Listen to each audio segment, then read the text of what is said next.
Thursday, January 22nd, 6:30 PM, calling the select board to order. First item up is additions or adjustments. Are there any additions or adjustments to the agenda presented? I'd like to do a employee evaluation executive session. Okay. It'll just be at the end. Yeah.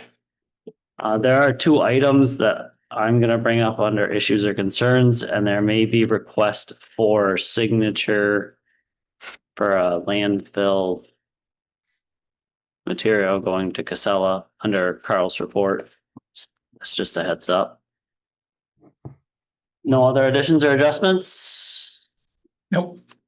Okay, invoices and orders are going around as we speak. Public comment and announcements. There's nobody here from the public. Donna, you got anything for us? Somebody online. Item number 4, select board issues or concerns. Two things that I kind of gave a heads up about at the beginning. I do think we can't lose sight of the fact that we need to get a salt contract. And if this winter keeps being bad, we might be in a tight position. I don't know if I could wait till right after town meeting day or not. There's just obviously already a lot of irons in the fire, but can you talk with Jason about a salt RFP? I think we kind of have a standard one that multiple previous boards have approved. We would just need numbers to get a contract. And the other thing is, I don't know how the board wants to handle the crushing of the material that came out of our pit. I feel as though it's gonna be over $10,000. Pretty good chance, and we should probably do an RFP. I don't know if that has to be done right off. I just don't want to lose sight of it. Because construction season gets really busy. Mhm. And if we were able to get an RFP out there and everybody could get the equipment there, they wouldn't actually even be beating up the roads. They could do it in the spring. Because everything would be staged before roads were posted. Mhm. Any other issues or concerns, announcements? I wanted to ask, did you get my email about emailing the rec groups? Yes, Okay, have you already sent that out? I haven't. I did talk to Isabel. Okay, I've been working on getting the material from the budget and the spreadsheets and stuff for the town report okay, and talking to Rosemary. I got a Monday deadline. So okay, this is for the February 2nd meeting. yeah, mhm. And Isabel said she could make it. Okay, cool. So after the money deadline, I can get that out. And Okay, cool, just making sure that Yeah. they have enough time to come, cool. Sounds good, thank you. Any more? Mm-mm. Peter? Michael, Paul? Nope. All right. Next up is the consent agenda items, and for public understanding under the consent agenda is approving the minutes from January 5th, January 14th. Can I get a motion to approve the consent agenda? So moved, Mr. Chairman. As a motion, is there a second? Yep. Further discussion? All those in favor signify by saying aye. Aye. All those opposed? And the ayes have it. Rosemary, do you have anything for us? Outside of the budget and stuff like that.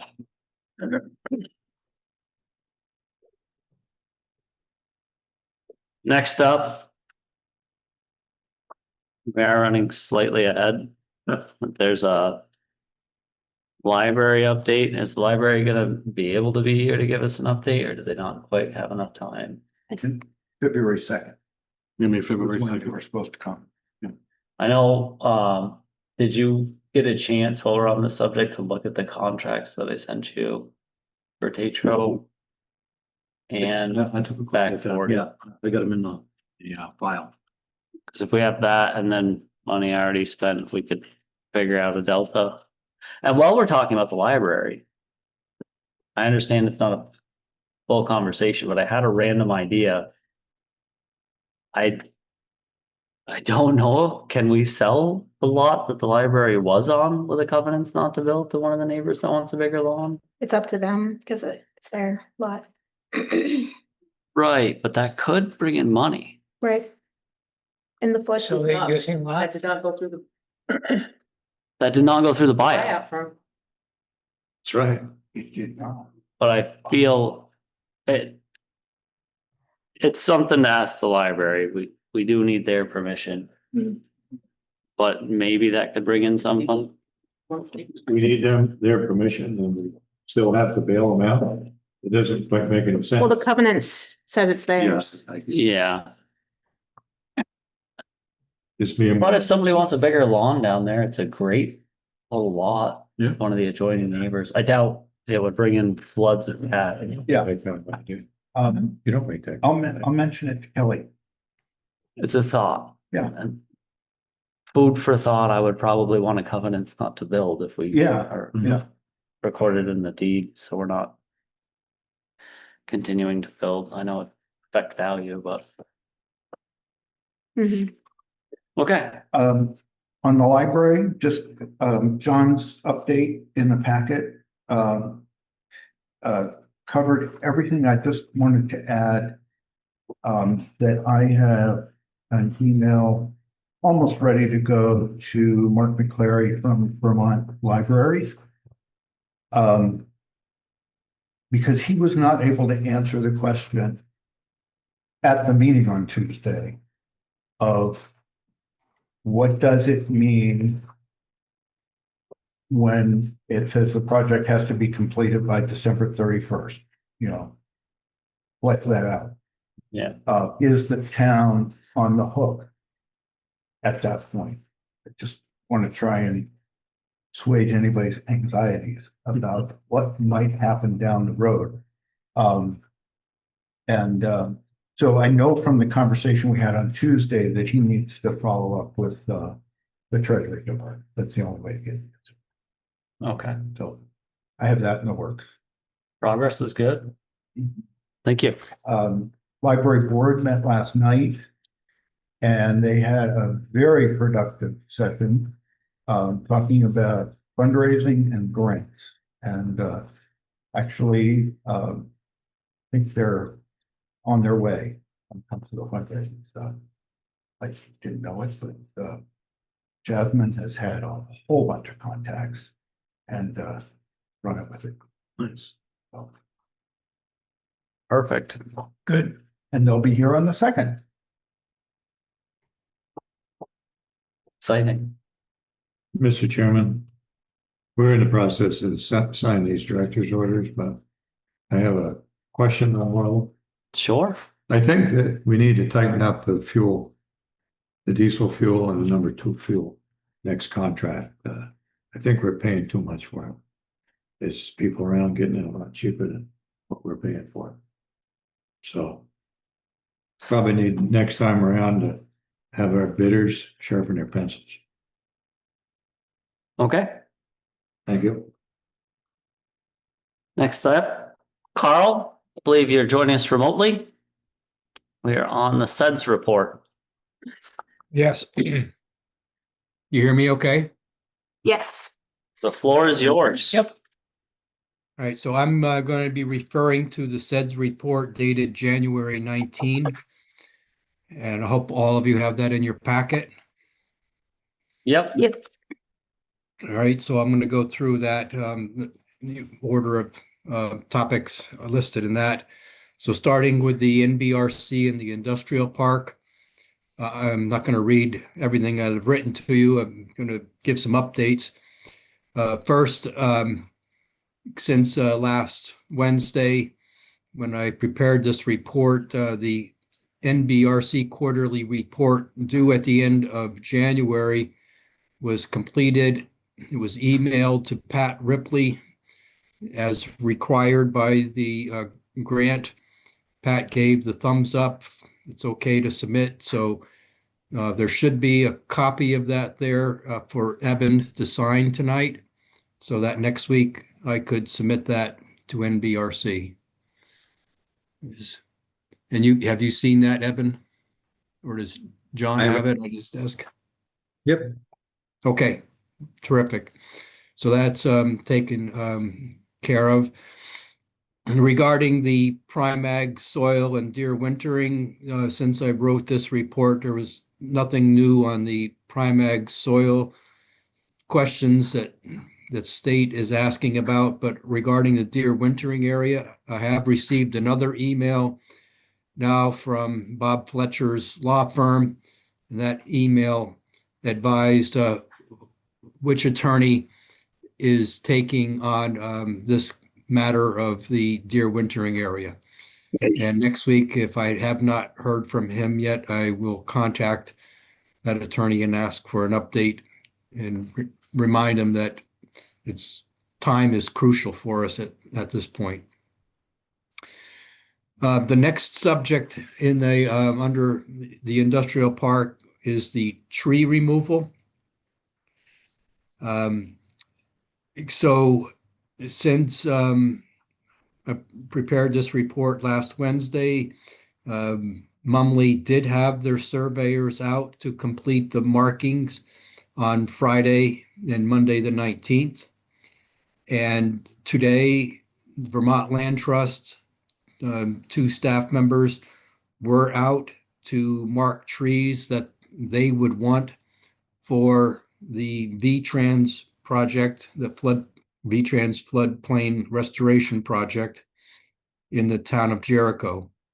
So that was completed. They told me they marked over 100 trees, with the vast majority of them being in the area that has to be cleared for constructing the road and putting in the utilities and for creating the stormwater pond. There were about, we were estimating maybe 25, 40 trees outside of that area that they marked. And plans were discussed today with the people from the VLT and with Luke Wiley from Mumley.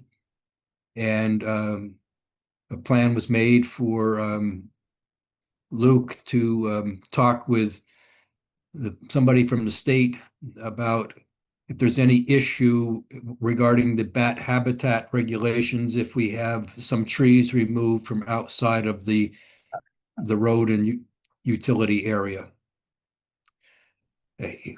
Based on what he has learned so far and the report that there might be 25 to 40 trees outside the area, he doesn't think that's going to be an issue that we have a problem with.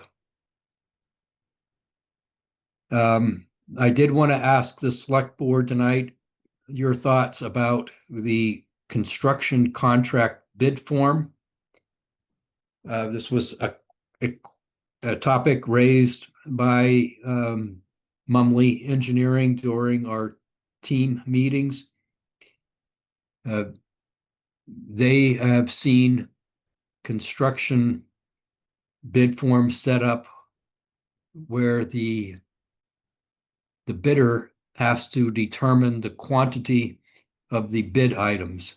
So bid items in this case would be, for instance, sewer manhole. And then they have to look at the plans and say, oh, these plans are calling for 5 sewer manholes. So they would enter in the quantity 5 and then enter in their price per unit, which would be installing 1 manhole and then multiplying 5 times their unit bid. Mumley informed the team that they've seen that using this method produces better contract documents, to use their term. I guess what they might be referring to is that you're getting a more precise estimate of the quantities so that there's less of a final change order or adjusting change order needed at the end of the contract. The counterpoint was raised that there's a lot of work available to contractors, and if they're looking at several sets of specifications and Johnson's asked them to study the plans, determine the quantities, and the other bids, forms, or invitations they have sitting in front of them provide all those estimated quantities, and they know that the estimates can be adjusted based on what's actually performed, they might just skip over Johnson's bid request in favor of pursuing the others. So the question for the select board is what option for the bid form do you prefer? And my suggestion would be to use the more traditional option where the owner provides an estimate of the quantity of the various bid items. I know I said a lot there, so you must have some questions. Well, this is Paul. Can we identify the bid items and enumerate them all easily enough? Or is that a big undertaking for us? No, Mumley will help with that part of the bid documents. So they will provide, if we're going that route, they'll provide at least the payable items. So the sewer manholes, the water hydrants, number of feet of water line, number of feet of sanitary sewer line, number of feet of conduit for communications, etc. And if we're going to go with the more traditional option, then they would provide the estimate of each of those items. Okay, thank you. We have an engineer, they can provide it. I'm fine with option number one. We provide the quantities, it gives apples to apples bids. Yep. There's no room for interpretation. Getting a head nod from both members on this side. Sure, yes, there's more bids. That's good. Yeah, but Do you want a motion, Carl, or is that consensus enough? You got five That's members, enough. the option one's good. Yep. Okay, thank you. Any questions regarding the industrial park project, or? Do you think we're gonna be able to get the logging done before April 1st?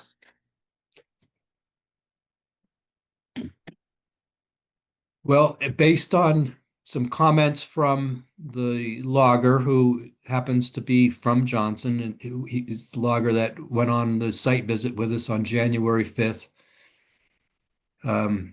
He seemed to think so.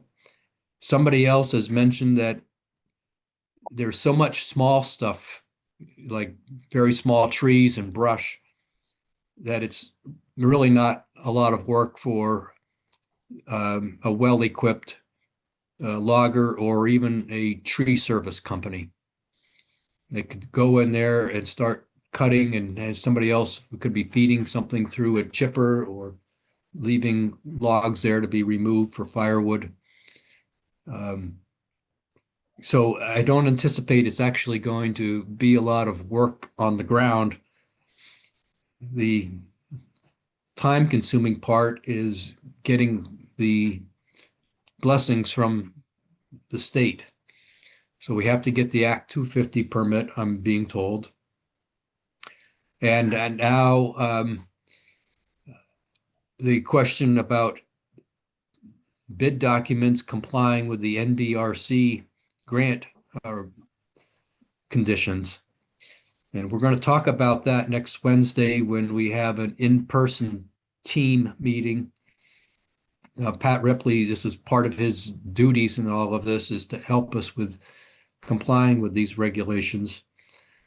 And so we're going to talk about just how much work it's going to be just to put together the bidding specifications for having these trees removed or harvested.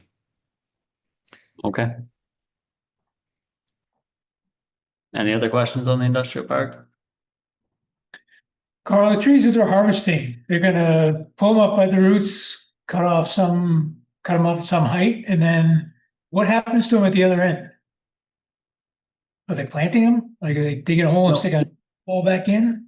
So what will happen, hopefully this late winter, is after the logger that was present, he knew of a piece of equipment that sort of like is a soil saw.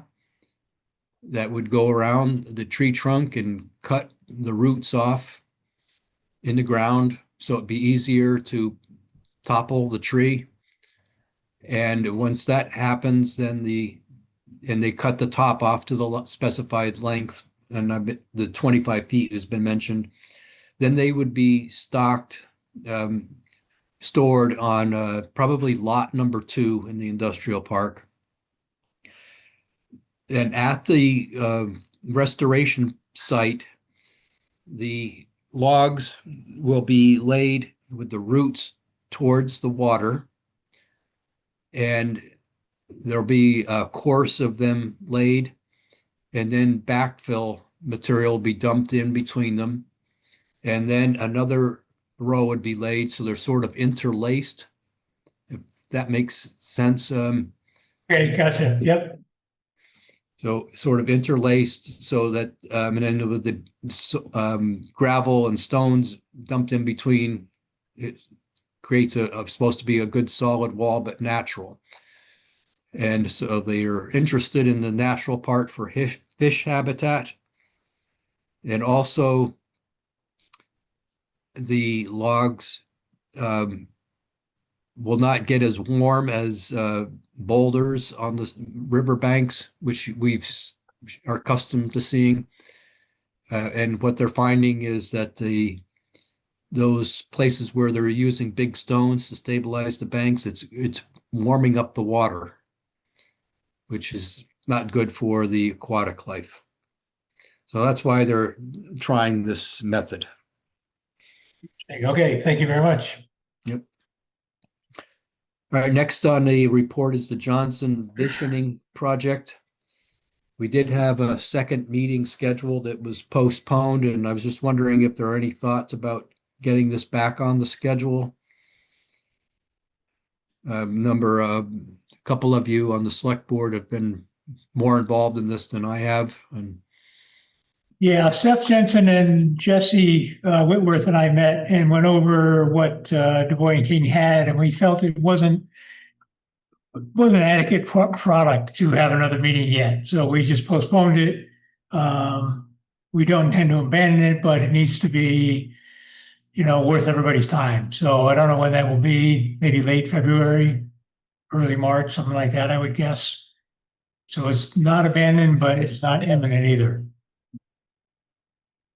okay, thank you. What was the tentative date for that? Early January, right? Like January 25th or something. I don't know. It was, yeah, somewhere like that. So we don't care for the work they've done so far. So we're gonna wait for them to do more work on it. But Jesse, in particular, the planning commission has been working on it, and they want to put together sort of a structure, so it's more like the sort of Legion Field meeting, if you will, more concrete and Yeah, not kind of free flowing like the first meeting was. So gotcha. that's kind of where we're going. Okay. It's in the works, Carl. Okay. Next is the Building Communities grant for the improvements at the Welcome Center. That work was underway, and Brian said that he thought they would be done this week, and I have not confirmed that yet with Brian.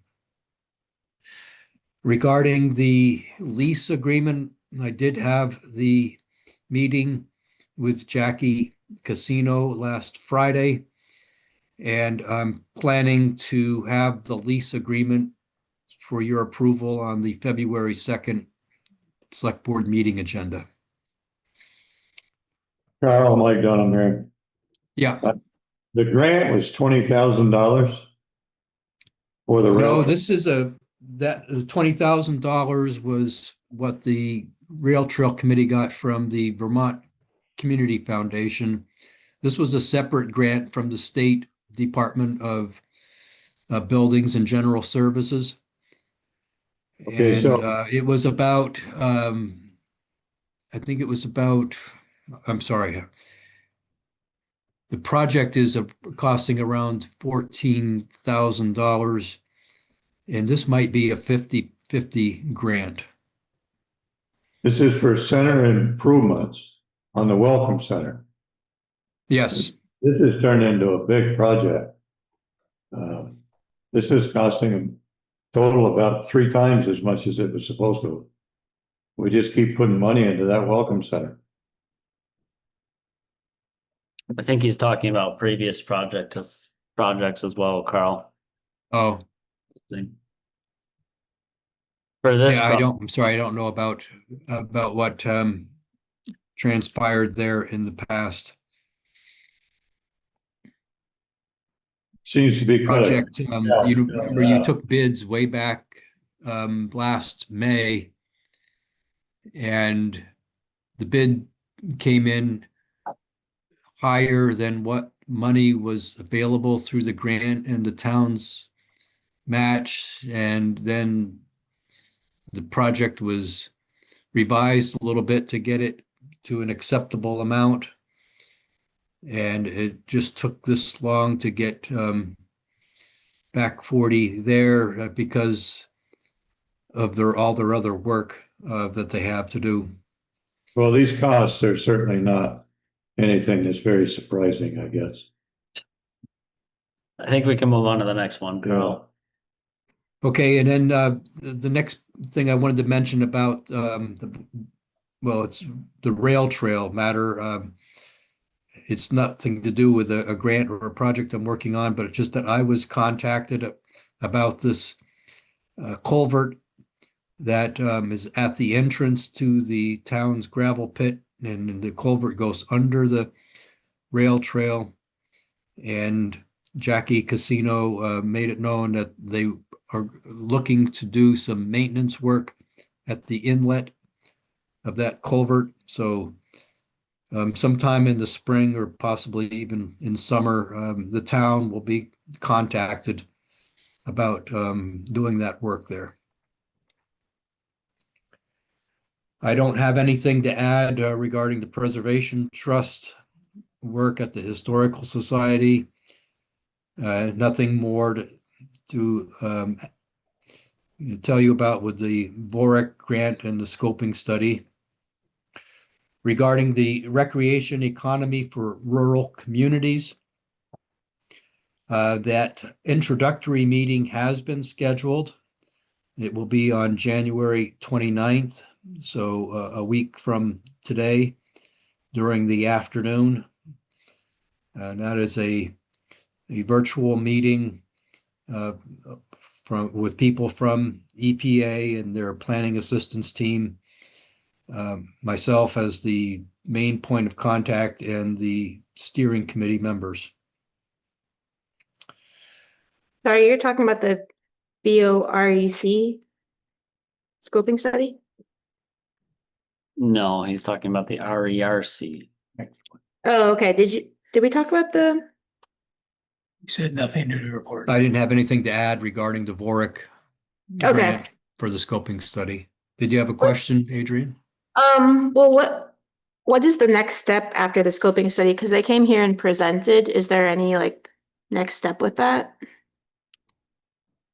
Yes, it's the next step, if the select board is interested, is trying to implement those improvements along Railroad Street. Okay.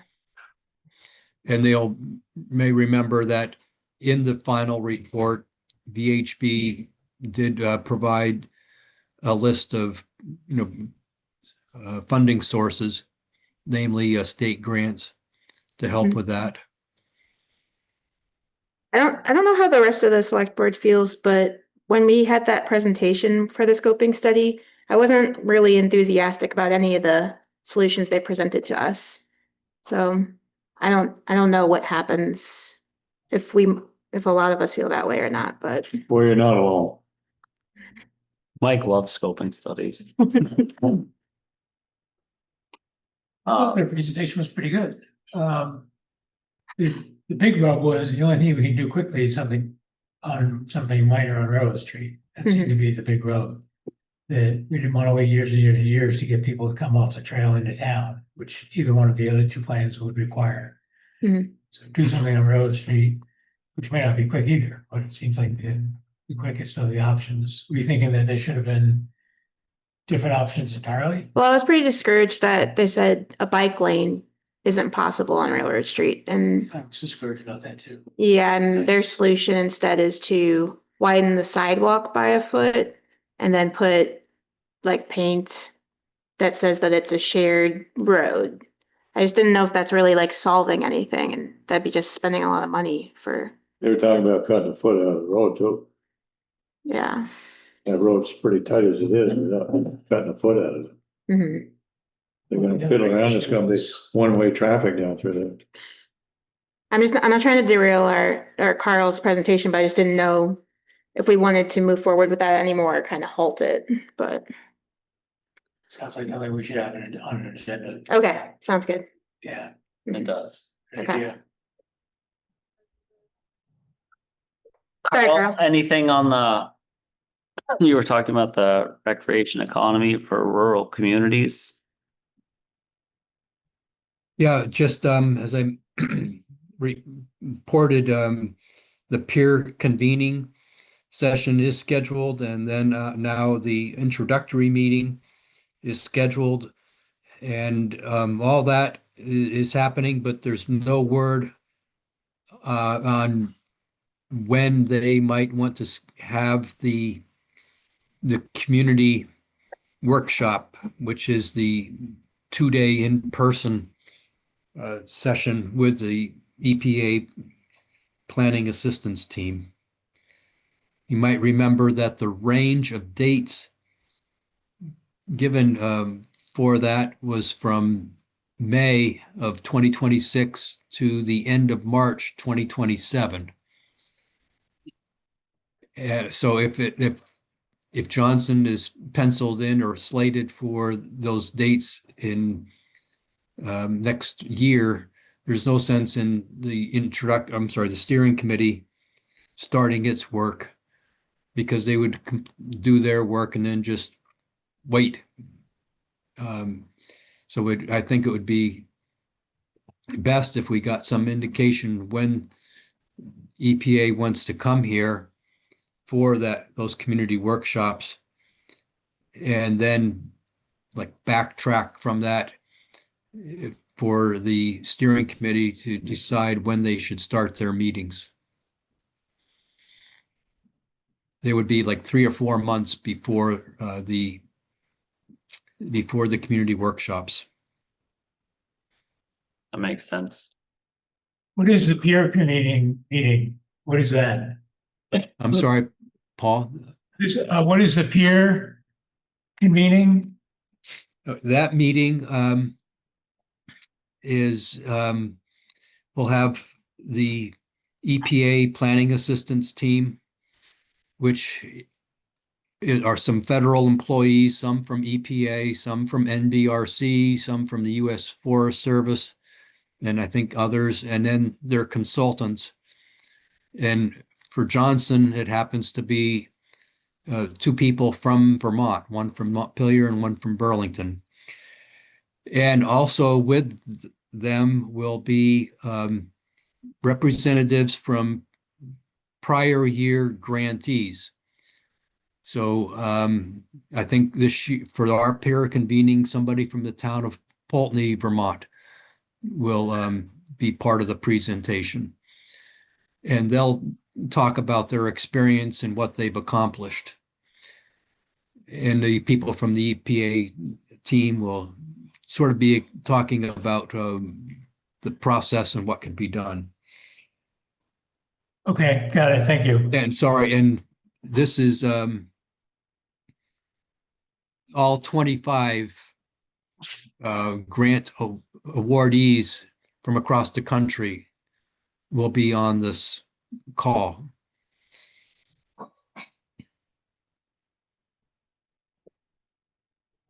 Any other questions there? I think we're good there for now. All right, I don't have anything to add regarding the grant for the Welcome Center stone steps, or anything regarding the Vermont Community Foundation grants. However, the Holmes Meadow floodplain restoration project, we do have some updates there. First, Eben had asked about how we are measuring the quantity of the gravel being extracted from the town's pit. And that was being determined by the truckload. So my understanding is that Jason and the people from Boulder agreed how many cubic yards were in the dump truck, and they were counting the number of dump truck loads hauled over to the public works yard area. And also SLR, the engineers, are going to measure and calculate the volume of the gravel there.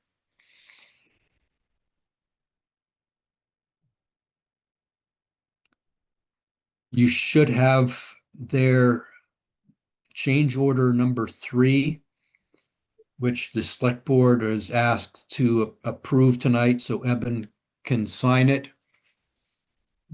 Change order number 3 has an increase in the contract of $14,740, and it's for 3 different work items that Boulder will be doing.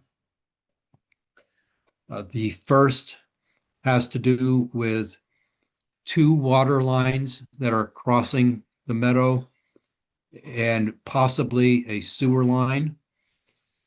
And the village is asking, and rightfully so, that those lines be cut and capped. And the Boulder excavation is asked for $1,800 to cut and cap the 2 water lines. And if they do find that there is a sewer line, they would just do that for no other cost.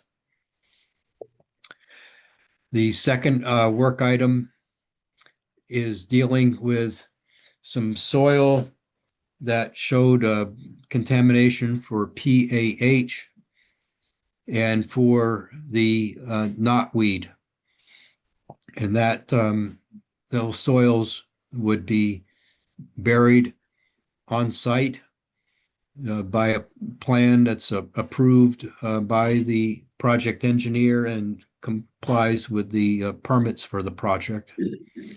That work would have an extra cost of $11,740. And then the third item is, again, dealing with logs. So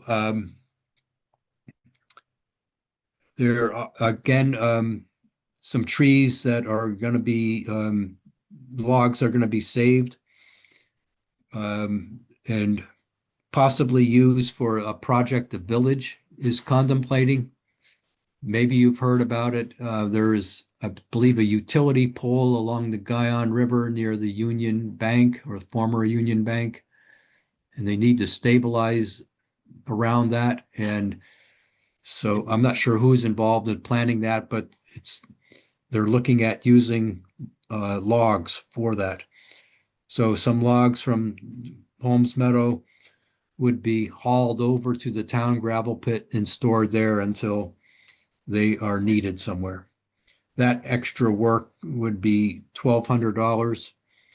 And I did ask the lead project engineer if that $1,200 was after they deducted, they meaning Boulder, after Boulder deducted the cost that they were planning on for dealing with these logs. And she said that, yes, that deduction was factored in. So if you would. Are all of these expenses in this change order number 3 covered with the contingency in the grant? Yes, the change order starts out by saying that these 3 construction items have been identified and are recommended by the project engineer to be added to the construction contract, and they fall within the approved construction contingency budget available under grant funding. So again, this is another cost that you're being asked to approve, but it's going to be totally covered by the grant. Somebody want to make a motion? Make a motion to approve the 3 change orders. Let's a change order number 3 Change order number 3 in an amount of $14,740 for In the the Holmes amount Meadow project. of $14,700 for the Home Metal project. Motion, is there a second? I thought there were more than just the one. Carl Well, also there- mentioned number 2 for 11,000. Are we doing it Well- separately? The full change order is $14,740. 3 things rolled in. It's $1,800 for line Okay, capping, it's up to- $11,700 for burying bad material deeper in the hole over there, and $1,200 for transporting logs. Okay. Second, Okay, so is there further discussion now? All those in favor signify by saying aye. aye. All those opposed, Nay, and the ayes have it. On Holmes Meadow, I've been getting a lot of people reaching out to me wondering what's happening with like the area being disrupted. So I don't know if we could put something on Front Porch Forum or Facebook to let residents know that this is a flood restoration project. Have you Facebook page, maybe. gotten access to the Facebook page or the Front Porch Forum yet? Okay, Somebody most of. okay. I think that's a good idea. I've gotten those questions too. Surprising number of people see it. They're Mhm. driving this way and looking that When way. you're driving on 50, Yeah. you look over and you go, whoa. Yeah, Okay. So, just so I understand, what you're asking, the citizens, are they don't know what the project is about or why it's necessary? yeah, I've just been getting questions like what's happening there, and some comments saying like if it's flood restoration, then why are we taking trees out? So it's like we have to explain that we're bringing down the level of the ground and that replanting will happen at the end of bringing down Yes. the level. Yeah. That's an important point, and actually I was going to be covering that here in a minute. Okay. Cool. Well, keep covering, Carl. Okay, so I will, since I prepared the report, I got another project update dated January 20th. This comes from the engineers. Just some points I wanted to make to you from this. It's called Construction Observation Report. So they're doing rough grading with the excavator, but final grading will be done 4 inches below the final elevation so that the topsoil could be added, but all of this grading later will be done with the bulldozer, has GPS equipment on it so that the operator can make sure they're getting the grade right. And SLR is also checking on the grades in the restored floodplain area. So all the knotweed area soil had been excavated and hauled except for what needed to be dealt with in that change order 3 that you just approved.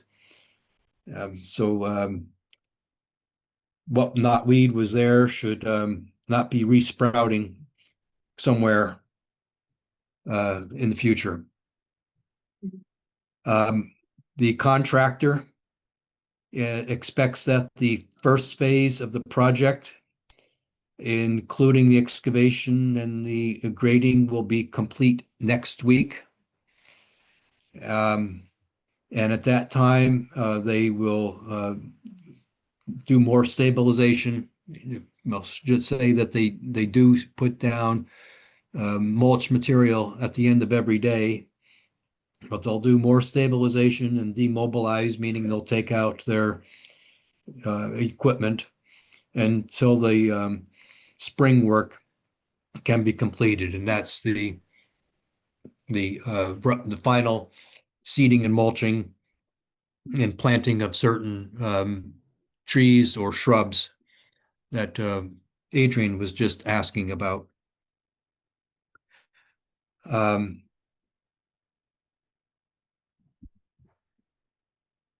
While we're talking about Holmes Meadow, I guess there was enough of a break.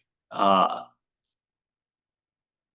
believe I do already have the authority, but I need to sign a waste characterization profile form. Right. That was going to be another thing that I was going to ask about to close out the Holmes Meadow report. So you do have that, Eben? I received it via email, and Seth with LCPC called me earlier today. And I asked if it would be okay to e-sign it tomorrow morning if there wasn't a printout here. Seth said that would be fine. It's just there's some lab results that we don't have that have to go with a profile report that go to the landfill for the material that has to go. So it's like the 3-page form that was sent to us and to you is like the cover letter, so to speak. And then the lab results are all the technical information. And my take on that form, Eben, is you don't need select board approval to sign it. The select board previously authorized or designated you as the authorized signer for the Holmes Meadow project documents. And this is not a document that's committing the town to anything. It's just you're signing as the owner of the property from which these materials are coming. Yeah, it was more of a heads up to the board. Yeah. More paperwork to sign. Yeah, and so that work would be done next week. So they are looking to get that signed form back to them. I'll have it tomorrow morning. Okay, thank you. And so as we go to completion of this first phase of the work next week, that soil was planned to be hauled to Coventry. Next week, they're planning to have a project team meeting. And as I mentioned, the site would be stabilized for the remainder of the winter. So that's all that I have on Holmes Meadow. Are there any other questions? Carl, this is Peter. Yep. Question on that section, the second paragraph. Library will need 700 yards instead of 5,000. Is that just for the stabilization of the foundation, or does that include the final grading of the site? That's all the final grading. The banks that they're going to put in around the raised foundation. Okay. That figure came from the architect for the library. And then the engineers, because they've met with the library contractor, and they did their own calculation, and they came up with they typically use 750 to 800 cubic yards. So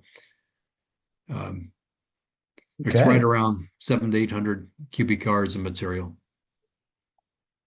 You said they typically use that much, but the library is 6 feet up in the air, unlike most buildings. Seems like the 5,000 and 700 are way off. No? 5,000 Well, this time, the architect and engineers have checked the measurements. The architect knows how high up the walls the fill should be and what slope it's going to be at, and know how to calculate that. It seems that somebody from the town just provided that figure of 5,000 cubic yards before without getting it from someone, you know, who knows how to calculate it. Do not go down to our sand pile when it's full. That's 5,000 cubic yards. A little bit Okay. less, actually. So it was one of those scientific wild blank guesses. Got it. Thank you. Mm-hmm. Thanks. That's a lot more realistic. Anything else? Revolving loan fund, I haven't done anything since I wrote this report, but I do have in my information ready to go. I'm planning to call the state staff person about that tomorrow morning. Try to figure out just what it is that the town has to do. We're submitting what looks like 2 reports. And something that I did not mention in the report is that I was asked to write the SEDS report for your upcoming town report, and I did do that and submit it in early January. Thank you, for Carl.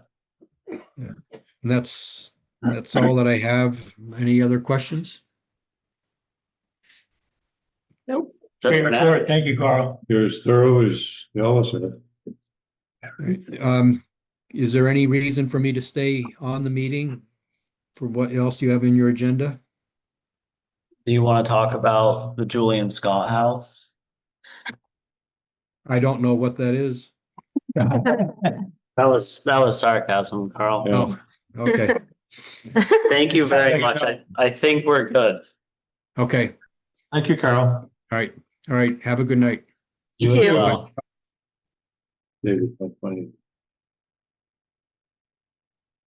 All right, next up, we have a request for a letter of support from Discover Johnson. I believe we have Discover Johnson here.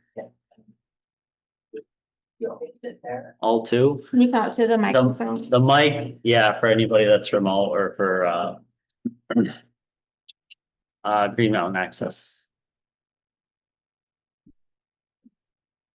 Hello. Mikey? Hello, my name is Morna Flom and I'm representing Discover Johnson, which is a nonprofit, 501c3, dedicated to promoting agritourism, recreational tourism, and wellness tourism to bring Johnson forward in marketing and more visibility and more traffic to the town. The TuesNet Live committee has agreed to co-produce a concert called the Blueberry Jam Concert, which we propose to produce at Legion Field on August 1st.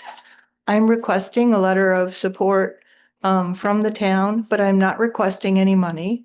I'm getting a grant to do the concert and probably other grants to support the other aspects of the festival that we're envisioning to produce. It's I've been talking to blueberry farmers in the area, such as Ben Waterman. Joey LaHoolier is also very interested in this happening, and we are aiming towards multiple small events that lead everyone to come pick blueberries in town and participate in the harvest and whatever level that they can. And but the point of this request is letter of support for the using Legion Field August 1st.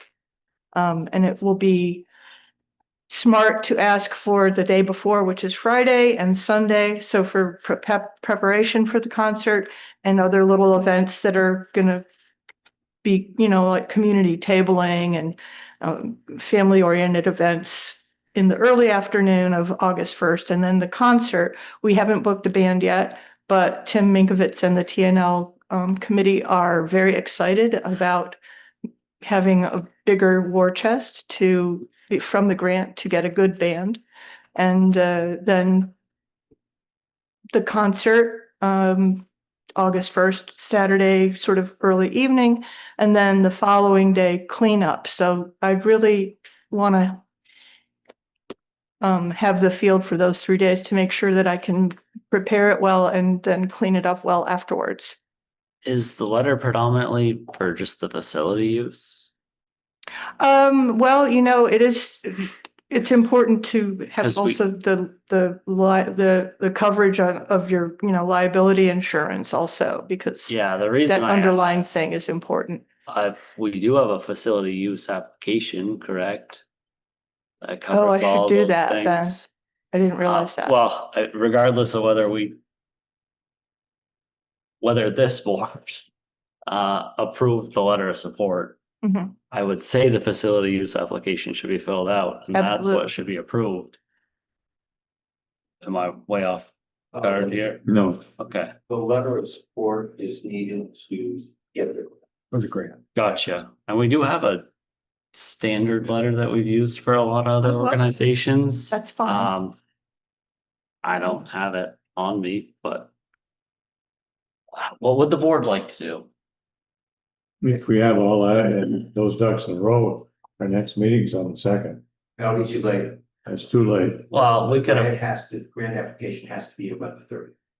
we could approve do you have that letter somewhere?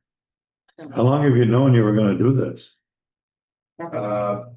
Only for the last few weeks were we even able to get to apply for the grant. So not long at all. And this would be, I guess, this was the place for you to get in front of the select. That's only if it's after 10, right? No. Do you need a noise ordinance waiver? This Tuesday Night Live doesn't need a noise ordinance waiver, do they? No, we're gonna be done way before then, actually, that time of day. Okay, And if the board approves the letter of support, I could reach out to Morna and she could give me the details of what she wants to plan and I could write up a letter of support. I mean, I could use the, if we've got a standard one, I could use that and maybe make a few changes. But if the board's willing to vote to approve, then, I could put one together. I'll make a motion. That the board requests that the town administrator issue a letter of support for blueberry jam. Second. I like blueberry jelly a lot more. We'll set aside some just for you. We'll strain it extra. All right, there's a motion and a second. Is there further discussion? Somebody should review it before it goes out, maybe. Yeah, I'll forward it to the board. Okay, sure. And we'll Nope. fill out the facilities application immediately. When do we get that? Does Isabel have that? Is it on the website? Is it on the website? They should be on the I website. thought it was So? on our old one, but I haven't looked for it on the new website, but everything that was there. Should be. Facilities application on the website. Facility use application. We will get that And done. that just lines up the rec coordinator and everybody so that we're not promising. I'm not perfect. I could forget between now and August. Yeah, We're gonna have event liability insurance on that as well. That's just relying on you guys. Yeah. I would say like make sure anything for like to run everything by like Isabel, the rec coordinator, cause there's like specifications for the ground and everything that she likes to give her input so that the ground doesn't get messed up and stuff. Yeah. Yeah. She's good. She's Yeah. really easy. Yeah. I was also gonna mention Emily Himberg. She has you already talked to her? Okay. So many people, well, I have her number and I've been given her name by 5 to Okay. 6 people, which makes me feel like I can't wait to call her. Okay, cool. Yeah, yes. All right, there's a motion on the floor, a second. I think we're through further discussion. All those in favor signify by saying aye. Aye. All those opposed, and the ayes have it. You have Morna, can I get your phone number? So I can reach out to you. 802-730-2142. Thank you. Thank you. Thanks for what you do. It's great. Thank you. Thank you very much. Great idea. All blueberry farmers Yeah, in wait. town should be there. Oh, yeah, there's gonna be a lot of blueberry stuff. A lot of blueberry stuff. Well, it'll I like probably be either a bluegrass band or a blues band, but one of them. That's it's appropriate. Do something. Blues something. Yeah, thank you very much. All right, next up, we have the budget. It's in front of us. Now we can get into the million questions. Does Rosemary have a lot? She's looking at me like she's not very happy. Yep. There are some that are highlighted in weird colors. Yeah, I highlighted it. The purple ones? That's what I questioned. Well, I think the first page is good. Yes, no, maybe. Rosemary?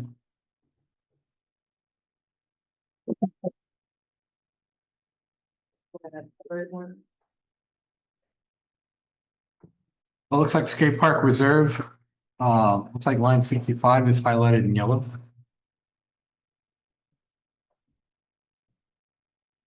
So that one, Rosemary, that's column AP.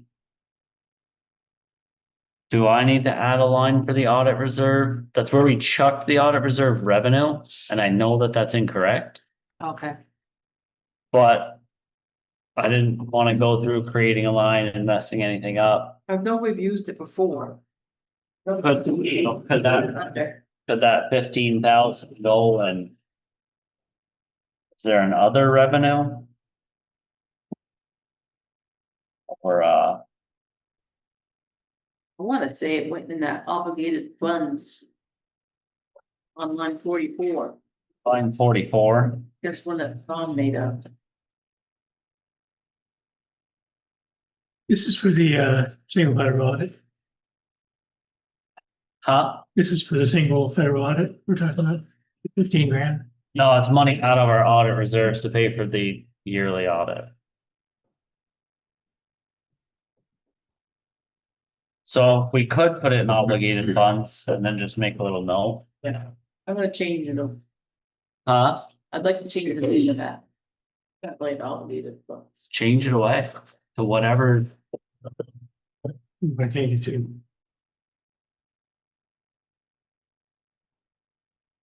I'm sure that 96,500. That was what that was for. I think that is what that was. Now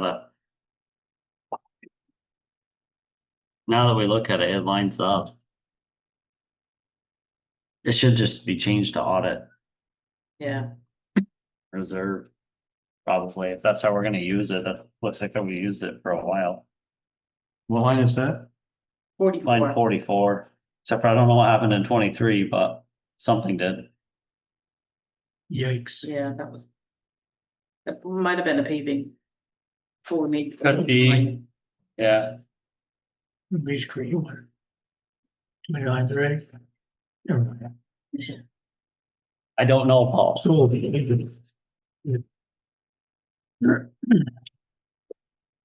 So there's stuff that's in blue. That's an estimated final. Can I go to line 35? Yes, The FEMA buyout grant. yes. Is that excessively low? Excessively, definitely don't. In my humble opinion. Those numbers were the properties that we know without a doubt that will own by April 1st. The 2023 grand list values times the current tax rate, and we took 80% of that to be a little bit conservative because we don't know how that's going to roll out. But that is not all 17 properties. That is the properties that will own before April 1st, correct, Rosemary? Because that's when the Grand list is, grand list is lodged. yeah, it's supposed to be whoever's the owner as of April 1st. So we won't see an increase in that until next year's, but the next budget, Presumably, right? Okay, the state might not fund $1 it. million to be gone, it might not affect it. You know how they work. So we can bump that up if you feel like that's needed, Peter. That No. was the sheet. Yep. That we handed out. Kind of said, let's go at 80%. Hope to be wrong. I'm good with that. Thanks. So now 65, are we gonna zero that out? State Park Reserve. It will end up being zeroed out with the 15. Yeah. The 15,000 will go up in the obligated funds line, and Rosemary will rename it. So it's just moving $15,000 in revenue Right. from this line to this line. I'm just, yeah, where I'm working on the spreadsheets for the town report, Gotcha. make it Yeah. as accurate as possible. Line 123 and 124. Is that your highlighted color? Tuesday Night Live always gets their money before the end of the year, Correct. so I think it should be more than $1,350. It probably should. We're not even going through the estimated finals. Because we weren't, the exercise we used to sit here and painstakingly pick the estimated finals to have your actual, your estimated cash on hand in the year we're in to apply it. But we had You enough don't want cash. that column in the town report. Me personally, I don't think it's needed because we are not using that to actually hit an estimated cash on hand. There might be some question about that. And that, I guess it's a board decision, not just a me decision. Seems like that might be good citizen information, just to be able to look at the budget and look at the estimated final, just, see how things lining up, even though we're not using that, as you say, to estimate our leftover cash on hand. Is that gonna cloud the issue? Bump it up, Rose. Do you think year-to-date at the end of December is a better column to have? I wanted the year to date at the end of December. Cause that was 75% of the, or Right. 50% of the way through the year, right? And I know that the voters wanted that years ago. Few years ago, yeah. I just don't think the estimated final, cause we're gonna need to make that look like we spent exactly what we budgeted at the bottom. Which never happened. Not even what we budgeted, what we actually earn. Because we always earn more than we budget. So in order to make it look like we spent less than we earned, really. No, we'd want it to make it look like we spent everything that we received, so there's no extra cash on hand in no surplus in 2026. That's why it just gets very confusing. This is that one bumper year where we're getting away from. Previously, like last year, Paul. Yeah. We had 116,000 in cash on hand from the close of last year, and we estimated that when we closed the exact year we were in, we'd have another 70,000 or whatever. And we used some of that money to reduce taxes for the year that we're in. It's magic, I isn't it? know, it's a lot of guesswork involved there. It, So the argument for not having it in this year's report is what again? I think there'll be a lot of questions and somebody that knows the budget year over year over year is gonna say, wow, you have an extra $52,600 in cash on hand that you're not showing. No, we don't, but we're not doing an estimated surplus. We could leave it in, but I have not looked at that column at all since we had our first budget meeting with the board and we decided we had enough cash on hand at the close of last year to not have to worry about estimating surplus. I have not put a lot of time into that column at all. I don't think we should have it in there if we haven't been adjusting it. Yeah, know we it. either have to go through it or we can't just throw numbers in there. Yeah, Yeah, because we got some places where our estimated final is lower than our year-to-date number. Yeah, I'm sure we do. Cause year to date was, not a NEMRIC. And I have gone through. Put all the December figures in the year-to-date. Year to date is Yeah. accurate. So it's As historical, of so you can December get 31st. I say we hide estimated final. Column altogether. We can tell the voters this was your budget for last year. Here's a 6-month glimpse at it. Here's our proposed budget for next year. Did did you put a lot of work into that column though? Or Into what column? the estimated final, or is that calculate, like, okay, No. just make sure. Okay. Okay, yeah, if we haven't gone through it, I agree. We shouldn't be showing numbers we don't know about. Okay. Now you're catching up. So year to date, what if we added, 12/31? Or as of 12/31? Yeah, With that. just clerical. description. Any other questions on lines as we go down through?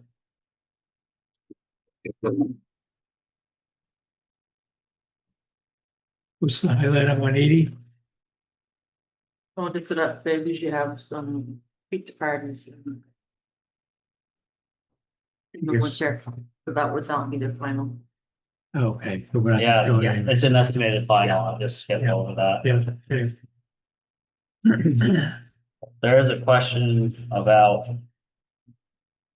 306 in 2026 budget, Yeah, why is that a negative figure?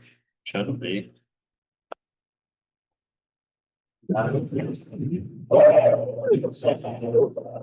Compare it. No, I didn't.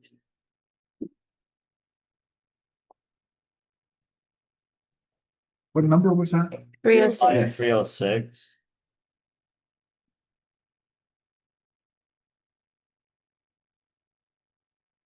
Oh, boy. 306 is basketball. Mhm. Well, we added some lines.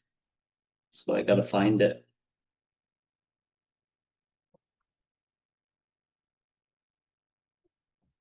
Baseball. Basketball, okay. It was a positive. $2,250. No, hang on, I gotta make sure I'm in the right. What year are we in? 26, it was a positive $2,500.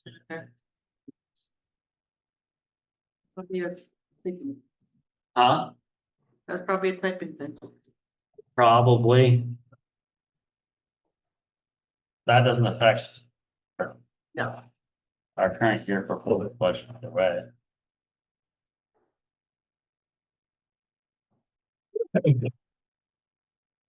I'm all the way down in appropriations.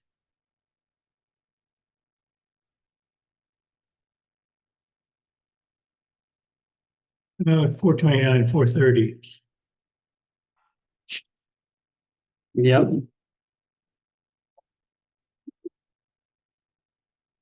Is there questions about these shown? This was a big one, Salvation Farms. Needs to go in there at 700, not 2,200, Right. but they're requesting 700? They're requesting 700. I don't know why that's in there at 200. Either. That's consistent with what they've been requesting right along. Yeah. And if there's no petitions. As long as they send a email or a letter. We carried the same amount as the year before. Yeah, well, the email that they sent me, I was going through some old emails here before I got here, and that's where I came across it. And it was for 700. That's awesome. You just cut the budget. You can be happy here. The other question that I posed earlier would be in regards to 437. Memorial Housing Partners.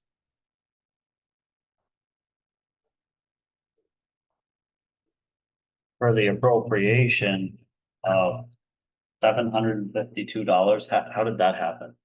Did you find that email from them? I did not. Who requests $752? Well, a lot of times, some of these places, it's based on a percentage based on population. And maybe that's what it come out to. Well, we got somebody there with 611. Do you remember when the board said all the appropriations gonna get cut by a certain percentage? Because the budget got shut down. That's how it got down I there. think that, They just whacked equally. Hmm. Okay. I think that line should be cut. Well, Housing Partners is no longer an entity. Oh. They merged with Downstreet. But Downstreet wants an appropriation. It's a different nonprofit. I believe that they should have to go through Process. the petition process for the voters to approve if they want to support the new entity. Yeah, Mhm. So they merged or purchased, or what's the affiliation between the two now? Didn't Downstreet swallow Oklahoma Housing Partners? I don't know. That's what I'm asking. It's a housing authority from Washington County. it needs to be stricken because we don't want somebody at town meeting day that knows the whole story, say, why is it in there? What I'd like to do is have John call Downstreet Housing. Get the understanding, and if they are a new entity, they should be struck. Although we have to prove it tonight, so I would say strike it. If they want the money, they can get a Absolutely. petition. The other option is have it in there, but be clear to the voters when they're voting on the budget. If this is actually a new entity, we're not going to support the check going to that entity. And that's $752. It's gonna come back to you next year. That might tip the scales. Oh, yeah, well, we should know that before town meeting. I haven't impressed with you. John hasn't come across one. Oh, because more apartments, you're home. Right. Can't we? $752 Replace is gonna make a. Vermont Housing Partners with Downstreet Different organization. as if they swallowed. It's no different than any new organization. In my humble opinion, they're a new organization. And really, in the whole scheme of things, I don't think $752 is gonna make or break that organization. Why not?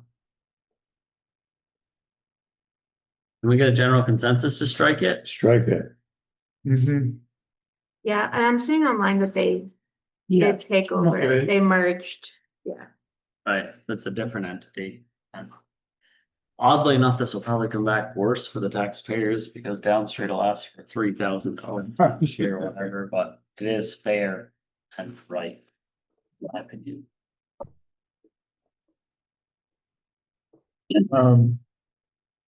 Just for the fun of it. We get to line 251. Old Town Hall expense. I know we used the Historical Society as kind of a model for that. I did find from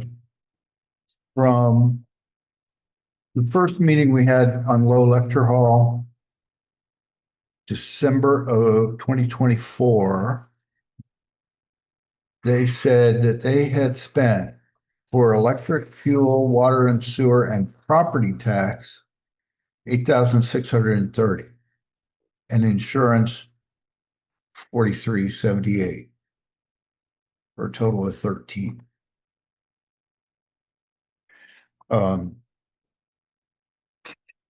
We have 15, 16, 17, 18. Never mind. $10,000 of that is capital expense. Yep. It's not electricity heat. Skip it. I'd say we did pretty good. We cut it right in half when we started out. You have my money. Yes. Even more, I only saved $750. Oh, Yes, yeah. I'm gonna take that out. And then the other $1,700. Yeah, no, that was a big one. Sure. I think we actually need these figures plugged in so we could have a number written on the warning. Next time. So we're slashing everything from line 100 to 300.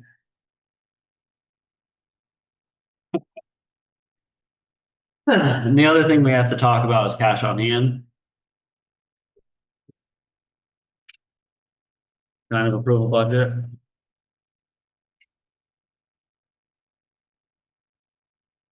What was your actual question, Rosemary? Why is one column negative and one positive? Yeah, that was my question. Why is one positive, one negative, and why do they flip from left to right on occasion? It's just, I have no idea. I didn't fill that out. I just kind of used what was there. In theory, on paper, What else should I change? oh, I removed that, model housings. this gray one should go to 700.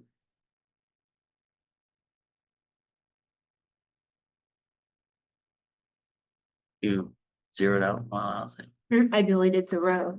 oh, Oops, okay, should I you gotta leave the row. zero it I out? think we're required to show it for the years. True.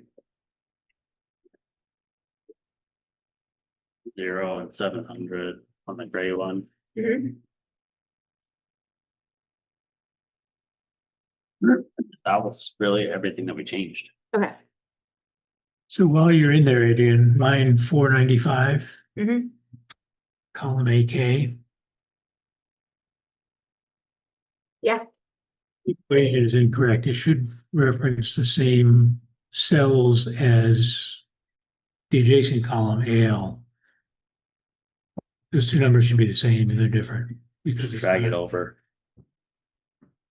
Use the same formula, the cell next to it. Yeah, it should be the same cells as, Yeah. as AL. You scroll up. a little 495. bit to see.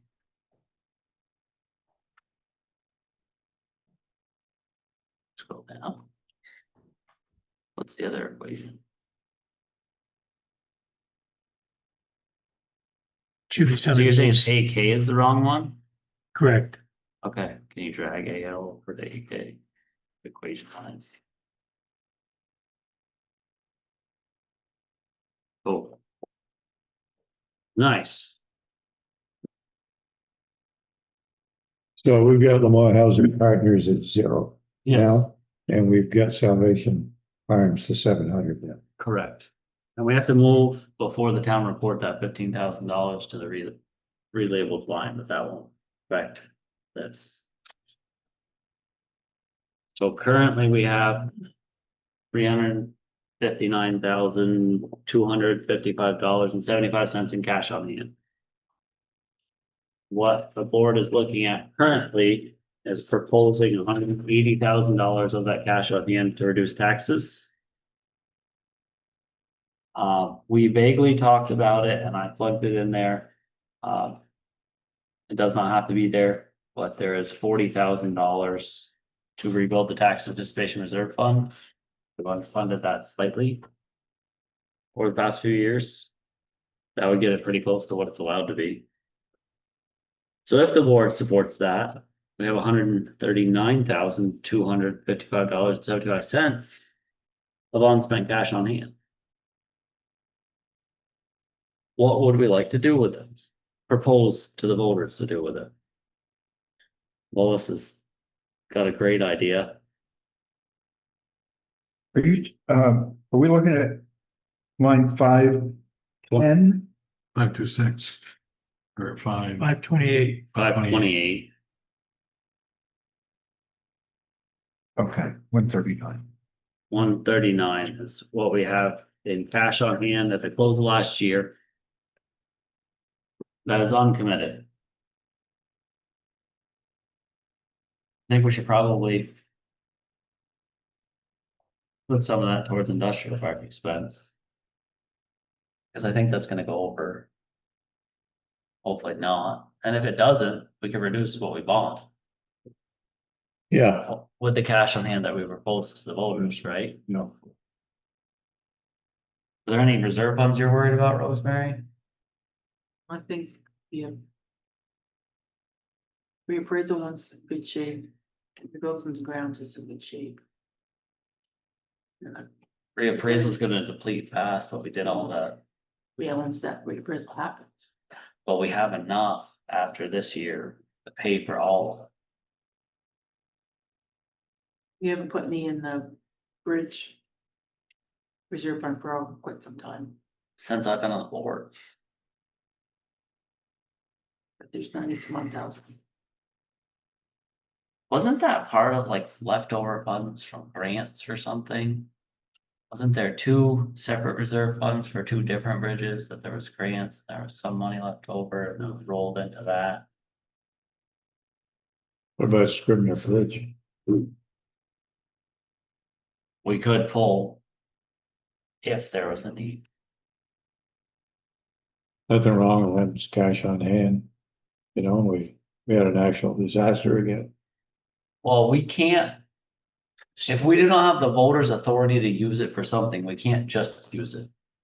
Yes, I know, but Yes, for clarity, I didn't understand that forever when I talked. So that cash on hand is cash we have or will have when we get our delinquent taxes.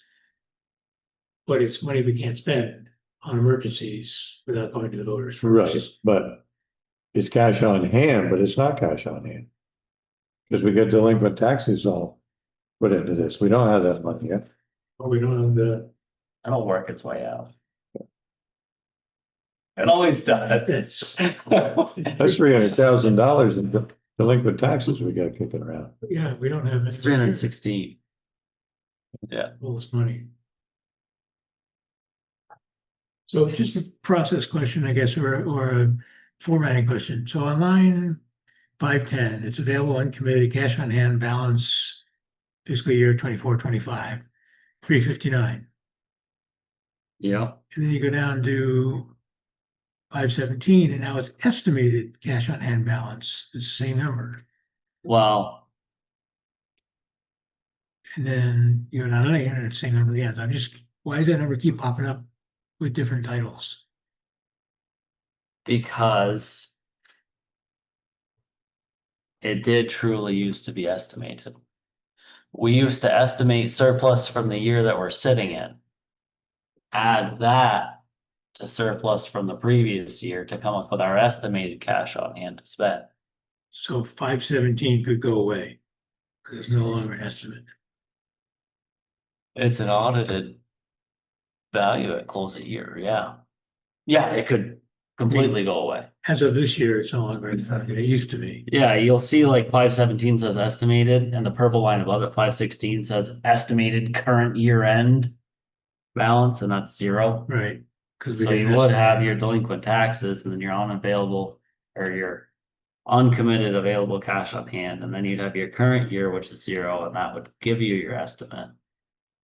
The reason you see 359 so many times is because we're just estimating like we have zero money left at the end of the year that we're sitting in. It could all just go away. You have a question, Scott? Just a comment, it might be too late, not really sure where you are in the process of putting your stuff together for town meeting. But wouldn't it be an appropriate time to ask the voters if they wanted to develop an emergency fund? Bookend it with what it can be used for, and then you won't be debating it during meetings like this, and have it, so you have a furnace that kicks the bucket. Or another big expense, you have an emergency fund that the voters approve. Otherwise, I'd gladly take the taxpayer money fund. We have funds for all of those. We have like a buildings and grounds fund already that could be used for buildings and grounds needs. We have the capital equipment fund, which is for the grader and dump trucks and all that. We have an emergency management reserve fund for emergencies. So this Which block is- change that you're talking about, that's leftover grant money for different projects? No, that's just leftover cash from last year. The bridge and culvert reserve fund, I believe was two separate bridge reserve funds that were just combined into one by the voters. Back when I was in diapers, or whenever that was. There is reserve funds, and that's one of the reasons I asked Rosemary, I said, are there any reserve funds you were worried about? Because we can use this cash on hand to bolster those reserve funds if need be, which would stabilize the tax rate for future voters. But isn't this really some kind of funny money? Because we're expecting a $315,000 in money we don't even have by delinquent taxes. You know, and to answer your question, I think that even if we did have some real major emergency, we could have an emergency town meeting and get permission to spend money. I don't see why not, if it ever got to that point. You could. So, but I wish there would be some way to do a budget without even considering the money that's owed to us, because we don't even have it on hand. It's just delinquent taxes. Right, we really have $43,000 on hand, or something like that. Yeah, That's snapshot in time, yeah. right? When is this done? December 31st? June, June, yeah, that's right, June, 6 months ago. yeah. So we really have no idea what the delinquent taxes are currently. We do, yeah, less than that. Don't want to figure out top of my head. She could run a report. It's the old wishing in one hand, crapping in the Would other. we do it like at least December 31st? We usually are okay. Yeah, that's really reassuring. Thanks. Yeah. It doesn't really do it for me. I never should have called it cash assets. I should have just called it cash and I could have moved on. I think that's when everybody Well- looked at me like I had two heads. Is there any reason not to do it up to at least the end of the year? So we're sitting here now, we know what we're talking about? I Well, mean, why would we not do that? well, we could ask for a delinquent tax report. For our next meeting, Rosemary's, she provides them every quarter Yeah, to us. Every other thing is a snapshot in time. Say it's How half much? that, it's 150,000. But you don't have your cash, it's not the same dollar amount. December 31st versus June 1st. I'm sorry, say it again. See, the money we have in the bank, it's not the exact same as what we had June 30th versus December 31st. Because of the tremendous interest we're earning on it. No, well, every day that the cash balance changes. Right, we've received tax bills for a different tax year. And spent different tax year money on different things. Okay, call me nuts, but it seems to me that if we're talking about cash on hand, we ought to have a better idea what that actually is. So. Seems we ought to have a tax report at the end of the year, we ought to have actual balance at the end of the year. it is gonna create a. I'm just gonna call you crazy. It's easy. Yeah, I realize this is my Well, first I'm time crazy doing this, too. so I'm with Paul. Everything else is a snapshot on June 31st. This is the snapshot in time. And even if we did it December 31st for a snapshot, it still wouldn't be accurate to date when we go in front of the voters, because we go in front of them in March. Doesn't. You have to pick a snapshot in time, so the snapshot in time is at year close. At year close, we're owed 316,000 in delinquent taxes. What's the last page with all the changes? He wants to know the green. Or For what? the green stuff at the bottom. I have to like. Go up. Where are you trying to do? More columns, Back up to 10%. right? Oh. 3.816 estimated increase to taxes. 3 what? 3.816 estimated.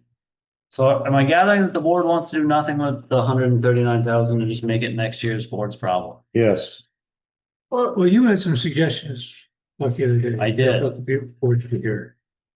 And I've thought about some of those suggestions. What I'd like to propose is $40,000 for an industrial park expenses.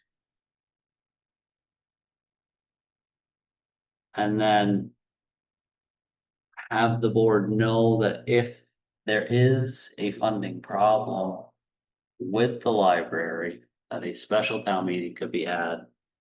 And maybe the voters would support some of their cash on hand for that. How much? So that would but not budget a specific amount. Is that what you're saying? My concern is I don't wanna pull steam away from the library by saying, you know, if we had 40,000 or 60,000 in cash on hand that we could spend on the library project. If there was problems, I don't want the library to lose steam on fundraising and fall back. I just want the board to know that it's the voters' money and you can have a special town meeting and get approval from taxpayers to spend it on that project. We would basically be leaving almost $100,000 of cash on hand, Right. Well, uncommitted for next year's board. That's what the line 528 reserved for other purposes is literally just the total cash on hand minus whatever we're proposing to commit. Yeah. Or that just carries forward to next year, doesn't it, Rosemary?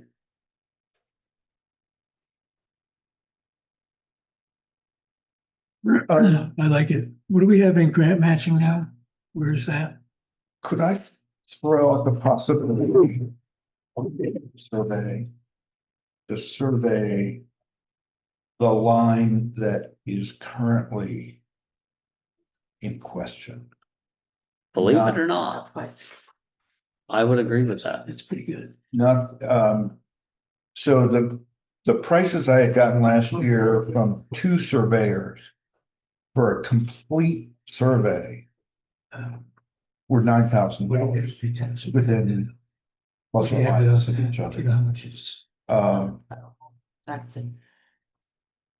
I don't have any scientific way of knowing what surveying that line would cost. But it's not gonna be $9,000. You think it'll be more? No. Be less, Just because survey, that was 9,000 for the whole thing. yeah, Oh, okay. for the whole thing. Got it. We could propose. I don't know if Rosemary's listening. I believe we can. We can propose cash on hand for special projects. See why not? I say we propose $10,000. Taxpayers can trim that Uh-huh. at town meeting, but I believe that would hopefully be enough where the whole thing could be surveyed. It is town property. Yep. I've complained about the price. I think that's clear. But the one thing you really gotta remember here is this does not take effect until July 1. Mhm. We'll be past mud season by then. We'll which- be past mud season, but if the survey is cheaper in the wintertime, you're not actually doing this till next winter. Actually, So that's why I said 10,000, because it's 9,000 last year. Fictitious increase. Maybe the board would have some extra funds that they could, you know, if it came back at 11, they could handle 1,000 with a budget. But we don't really need the whole thing. That's exactly what I It was would be gonna nice say. to have a survey, but we don't need that. It's only one line, it's a question. Yeah. Just put the Propose one- 5 then. Well, I wouldn't think it'd be 5 for line, but You're not gonna spend 5. Yeah, I If know. it's 3, you only I- spend 3. What if the article would be for a cost not to exceed? So if it was under that amount, we're good. I think that's how it works. If we propose 5. If we only spend 3, the other 2 is just next year's Right. taxpayers' problem. Mhm. Cause we basically just show the shit like this. And remind me again, we wanted to just do one side of it to be able to tell like landowners nearby that they're like infringing. Yeah. Okay. The state infringes too. but we know where that line is. Correct? That will be surveyed. Uh-huh. I think the real question is to survey anything that is not already surveyed. And that's at least one line and maybe part of another, I'm not quite sure. Oh, Throw a number out there. I'd support 5,000 for surveying. 5,000 going once, going twice. so Any other takers? Good. Good. but there's no reason to believe that the other is not accurate. Did Bob? When do the was other it- Surveying on the other When one? was it surveyed? Bobbin. He's right up there on those lines. But the state had survey, so. You know, it's recorded, it's official, Yeah. but the Okay. state land. Okay. Okay. So we gotta reword it. To. Gomo. Survey project, This is 522. yeah. That's just gonna. Be moved to 5, that's still not gonna change our tax rate or anything like that. You want me to change building and grounds to, or which, what do you want me to do? Yeah, sure. Just relabel it, To Gomo, Como Town Forest. Line survey. Just. Chunk 5,000 in there and just automatically subtract it. Right, yeah, see, instead of being 139, it's 134.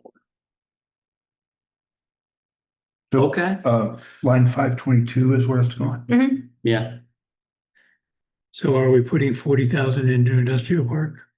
Have we agreed on that? I advocated for it, I don't think anybody agreed with it.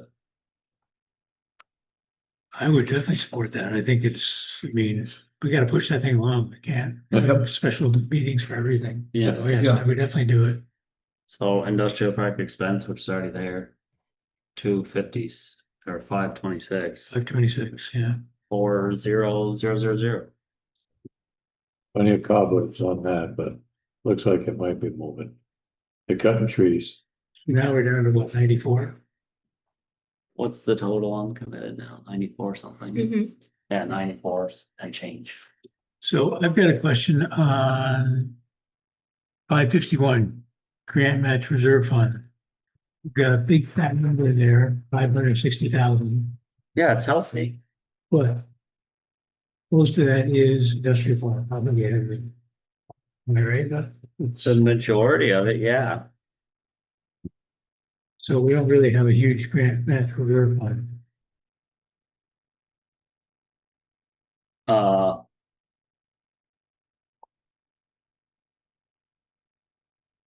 I want to say it was something like 500,000 when we did that. it's 560, 242.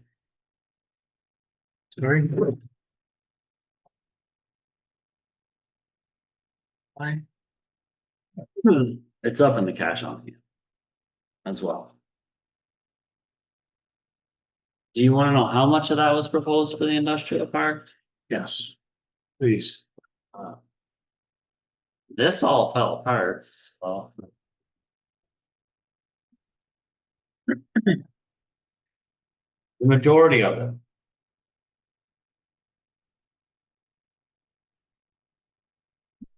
Do we need to know that now to pick cash on hand?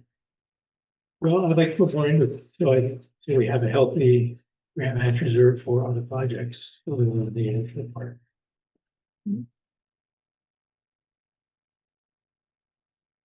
No. Which I hope you keep at 90,000, sitting in our pockets, but yeah. Well, In one iteration, I believe this is the correct one.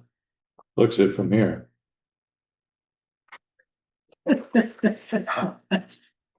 You got good eyesight. Well, it looks similar to the one that we'd had for years. It does. But it's not. Not right. That's looking better. Isn't it? Yeah, It's not. it's not either. But it's getting close.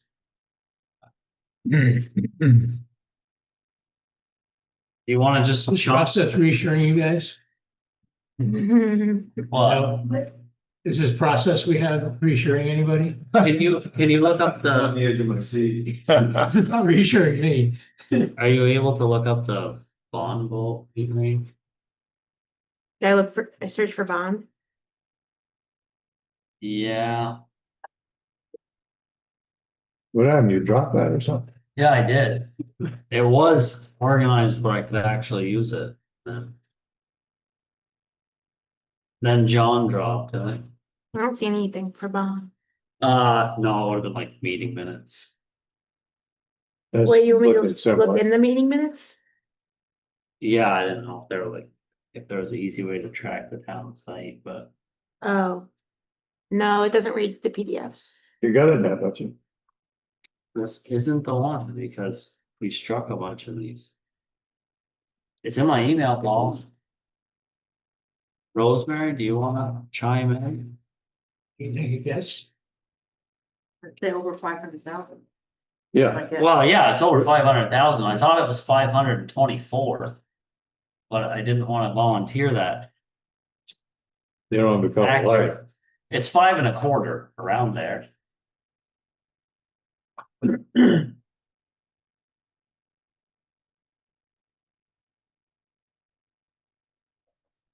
I never should have dropped this.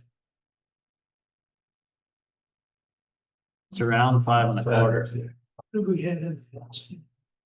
And Howdy. Was That's a new fund, which we started with $12,042. And the ARPA money is in I there. mean, okay.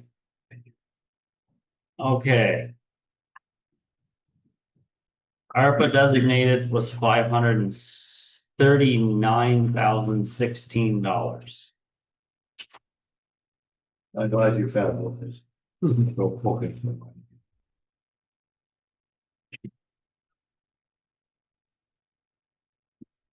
And that was approved by the voters. So we're basically 540, so we have 20,000 in there right now. That sounds about right. I would suggest we take 40 of the remaining 94 that we have and put it in grant matching reserve. Sure. Should pay back tenfold for future taxpayers. What's that? Should pay back tenfold for future taxpayers. That's the hope, right? I believe the wording of that allowed. I mean, the board picks the projects, but if there's like a bridge grant that needs matching funds, or if there's a committee that. Say the Historic Society. Went after a grant, needed matching funds for that. Is it- I'm chucking 40 at it. State Park's gonna need matching funds. Casey committed to that. There was a commitment there. John, in your experience, is 60 grand in a grant matching fund enough? I think it's a good start. With diplomatic. Well, you know, it depends on the grants that we're looking at. I mean, a lot of the smaller ones, it should be more than sufficient, but some of the larger ones, Yeah. you may take a larger 50%. commitment, but that 60,000 would help. Immensely. Yeah. I mean, like Northern Borders, that's a 50-50. Yeah, that's a tough one, but there's a lot of time and whatnot we put into that as well. Like some of your CDBGs are 25%, so in essence, I mean, you know, we could go after 240,000 and use that 60 as our match. We haven't, we're still leaving 50,000 in cash on hand. Just leave it there. I mean, next year's problem. You don't have to have a zero. Did you put Make it 40? 40? Yeah.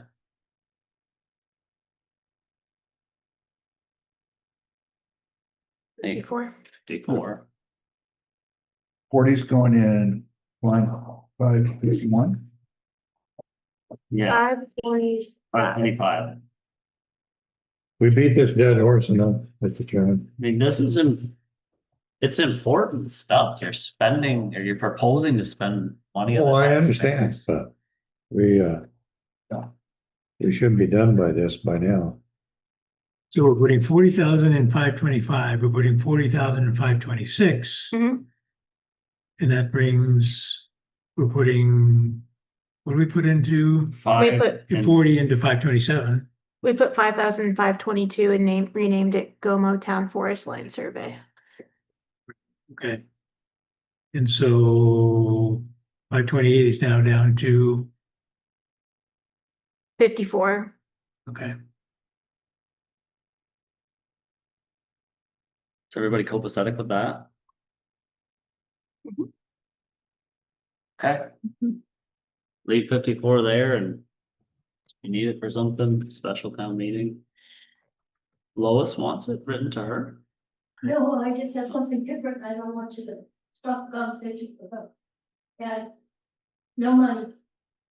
What you got? On line 549. It reads Conservation Commission Reserve Fund. And I believe that's actually the Conservation Reserve Fund.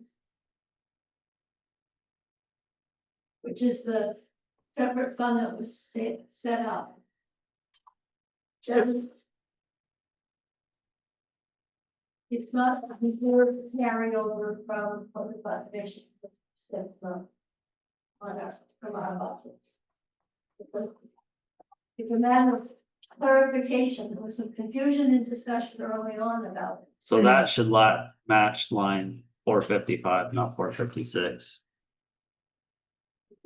Conservation Reserve Fund 549 is monies or what's in that fund. I don't believe anything down here is actually used. It's just manually entered. The cash on hand report is everything that's in blue above the above 5. Maybe I made a 10. mistake.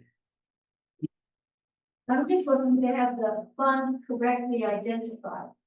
So So it's confusing. rename it to take out commission, the word commission. Right, it's not Okay. related. Right, Right. Conservation Reserve Fund. right. Okay. That's the way the state. It works. Okay, I renamed it. Right, So we also have that in 455 with a different number.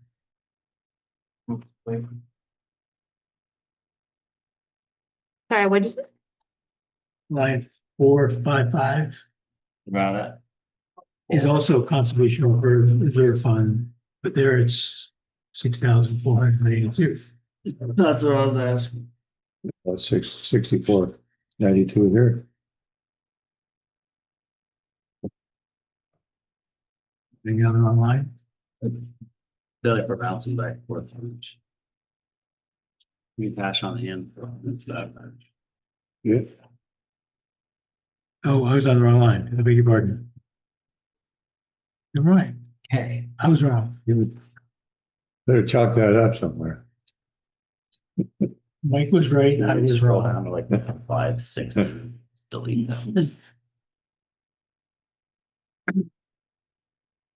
Do we need to take out of our grand list the last property, or that's not gonna make a big difference? Okay. So can we get a motion to approve the budget? So move, Mr. Chairman. Second, third. So we're at 3.816. Yep, 3.816. On the budget, to include the dollar amount or anything? Working on it. So the motion is to approve the municipal budget of a lot of money.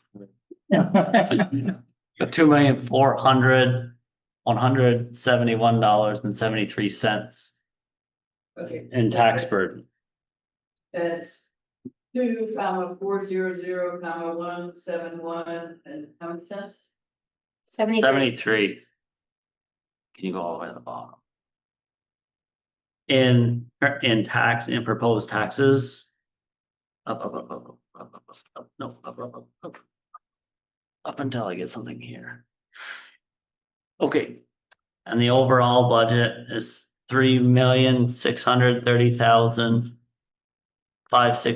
$3,630,569.15.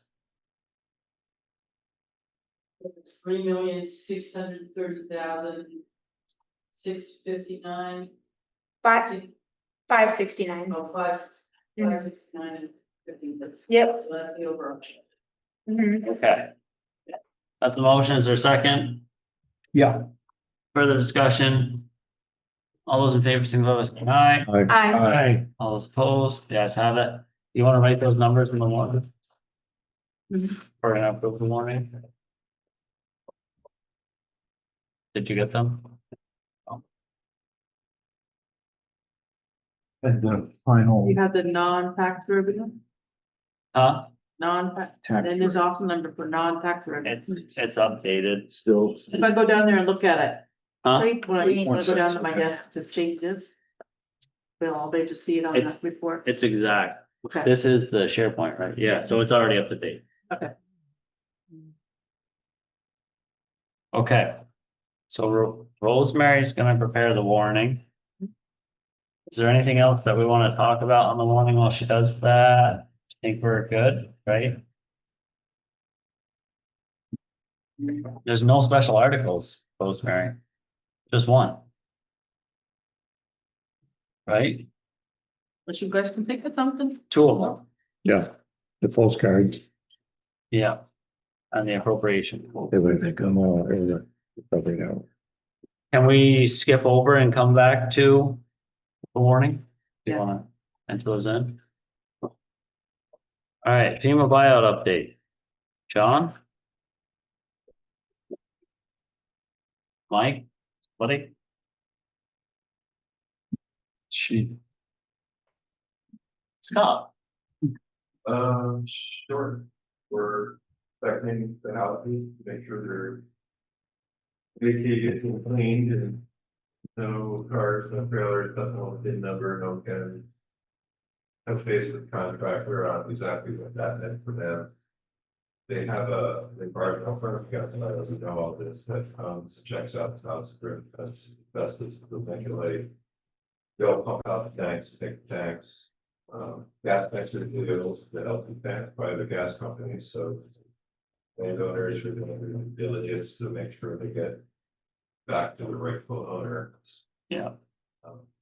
The one thing that has come up is salvage of some of these houses that have been turned over to the town. It's a no-go. I wouldn't recommend anybody go back into these homes after they receive their check. It's just a liability issue. If people take out windows and doors, the town's supposed to be securing these buildings. You can't secure a building, the doors and windows are missing. Right? Right. If it's a second story window, now you have a fall hazard, more liability on the backs of the panel. There's not really a good way for us to secure a building, exception from the padlock on it. And we're sort of interfering with the contractor who's going in to try to figure out how to deconstruct the house. So just a few things that came out, I think everything was fixed. The best of my knowledge. I believe it is. We did 2 more houses this week, I got 2 inspected, already, we'll have the visit probably on Monday, I'll give paperwork to Rosemary. Wonderful. Did you? And I did know, under the FEMA, town does have a responsibility to make sure the buildings are raised within 90 days. Title. I don't know how close we are with some of these buildings, but. I think one is supposed to be starting this week or next week. Okay. what'd you say, Rosemary? I think one building's gonna be demolished either this week or next week. Went on not too far from this building. Being the floodplain administrator. Do you receive these?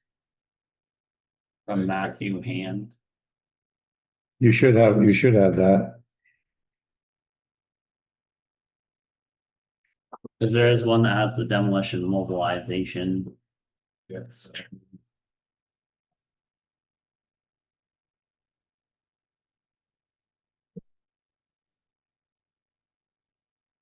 I'll give you mine. Thanks.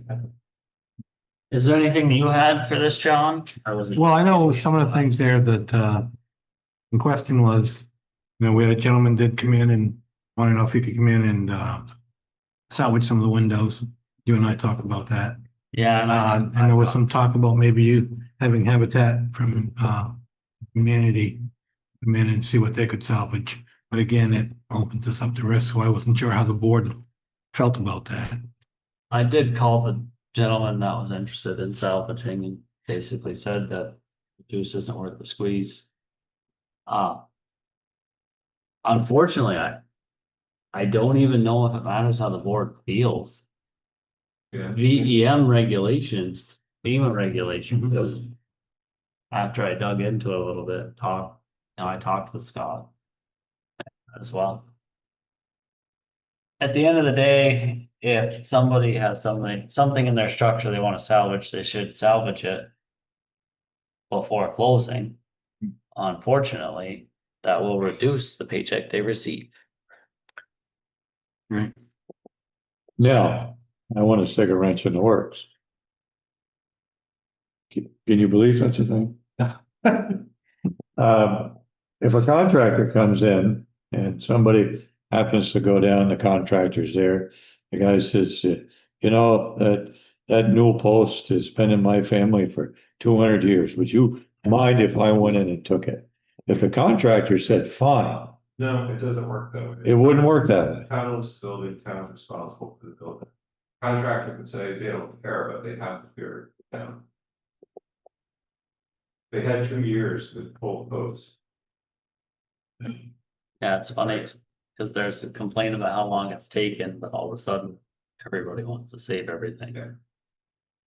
So it's incredibly unfortunate, but if the contractor can pull the post out, put it by the curbside, that's great. But as soon as they enter the building, contractor doesn't have that legal authority. That's you guys. That's the town. The town owns the property. The contractor can't pull that. Well, you've answered my question. Yes. If the person said, I'd like that new post, and the contractor goes in and takes it and hands it to him, there's nothing wrong with that. It's just getting inside the properties with construction equipment, which is a liability. Most contractors won't allow it. Once they start, because it's a liability on them, but for the contractor to give authority for someone to go on property or in the building or create something, it needs. Well, what about people that they've already been approved for the buyout, and then they go in before the paper is signed? What's that all about? It's still their property. When the deed transfers on that signature, now the town assumes responsibility.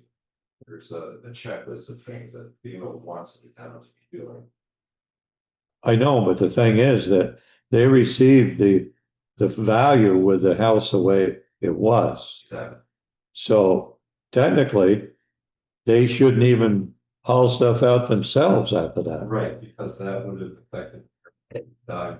If I went in and salvaged, if it was my house and I salvaged as much as I could, that fair market value was reflected on that, what I left behind. But if you get a check, you read to this, that's your fair market value, then you go in after the fact, pull stuff out. A lot of people would claim that's not fair, it's all different. Right. But that stuff is gonna be destroyed.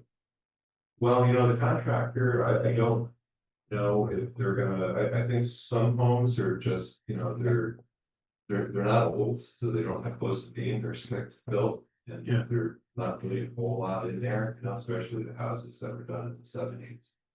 The modular homes, I think they just get back to the track, went out on those crossings, it's in great shape, they may try to reuse that, but that's up to the contractor.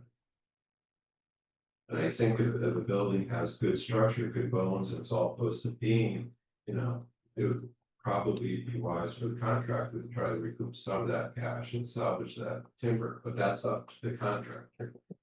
Because of the contract we have with them, because we own it, right? You own it, but the contractor's already been set up, I'm not sure. I think Through VEM. He's hiring a contractor, so that's a different, now you're on a certain different level. It's just, FEMA gives you guys your little list of things that to do with this property, what you can't do with this property in the future. How you're supposed to behave with everything. Right. And it's something that's out of this realm, we need to petition FEMA. Good luck.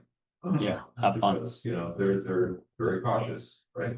So it may take a while to get approval to do something different, stop it, but that has to be through by FEMA. But you're saying the contractor could, if they had posted beam, they wanted to pull them out and use them somewhere else, they could do that? The house Without- doesn't come apart one way or the other, they could stick an excavator and squish it up into a pile and carry it away, but it's more prudent if the post beam is good, why not? I'm not sure what the contractor's gonna do with some of the older homes in town, you have two. I know of that are beautiful, post beam and cut. Well, the whole thing to me is kind of screwy because once the contractor gets the job to tear it down, that should be his responsibility, but the land that it's sitting on should belong to the town. It belongs to the town, but it kind of belongs to the contractor to tear it down. The contractor has rights to tear it down, they want to tear the buildings. Yeah, but it's, But the building, that's a great question, legal question, is the town just getting the deed for the land? That's what they're ending up with, but I think they're getting the deed for the entire property, buildings. Yeah, we take ownership. That's why they put the burden on you folks, that the building has to be secured. I mean, I'm hanging postage signs and no parking signs on the buildings as required as you go. But, you know. I know people are walking by, Yeah. but at least they're posted. It sucks, it seems wasteful, but we gotta play by the rules. I'll make the rules. yeah. While you're here, Scott, you helped balance the town budget 2 years ago. I did. You did, you gave me this. Oh, I see. That was in my taxable life. Yeah. it was. So the other little caveat that I saw the other day too, is all the soil being removed from Holmes Meadow is still ending up with a year floodplain. So is that's to address there in its entirety, because if it is, nobody got a permit for me to do that. That's gonna move. Okay, Are you talking about, the giant pile that's forming below the other salt pile. yeah, that's not actually from Holmes Meadow, that's from our gravel pit. And that's gonna move to where the sand pile is. Okay, That was part of the project though. yeah, because that is displacing potential flood storage. It is. It just, Is there a temporary term permit? I don't know, I'm just letting you know. I agree. I've laughed at that. The huge piles we put I mean, down. Holmes Meadows reduced, so It's gonna it's all gonna. offset that by many times over. Yeah. The Holmes Meadow material is going into the pit. That's why that material's there, because it's the last good material in the pit. We had to get it out. Yeah, we're filling the hole right back in Wow. at a way faster pace than we made it. So another few years from now, when there's new people out there gonna go, hey, we gotta grow out good. Maybe. Everybody here will have to be dead though. Yeah, I know, The state will stop it, I'm sure. but anyway, it's good for me to know that that's a temporary location. We are talking about another buyout property a little bit later on. Okay. That hasn't been bought yet. Yeah. Did you get clarity on the rules, I guess? Yeah, basically, I did, reach out to Matthew Hand. He provided me with this update as to where we were. We had some questions about what to do, the building material. We had some people that wanted it. And then we had some other stuff. I got an email from, Adrian there about, previously they discussed about Habitat for Humanity. So I just wanted to put it on the agenda, get the board talking about it. And, if there was anything we wanted to do and get some direction. Yeah, But it sounds like it'd be up to the contractor if they worked with Habitat for Humanity, not really. unfortunately, I know Tom, he had a great idea Mhm. about being able to recycle product, but Yeah, I don't think any one person can make the state and feds change regulations at a fast pace. mhm. And then, Speaking of, sorry, keep going. well, I was gonna say the other thing too is, like the gentleman was saying, once the windows and the doors and stuff come out, then the property is no longer secure. Yeah. Are these properties getting on our insurance? I told the insurance company about them. So we're covered.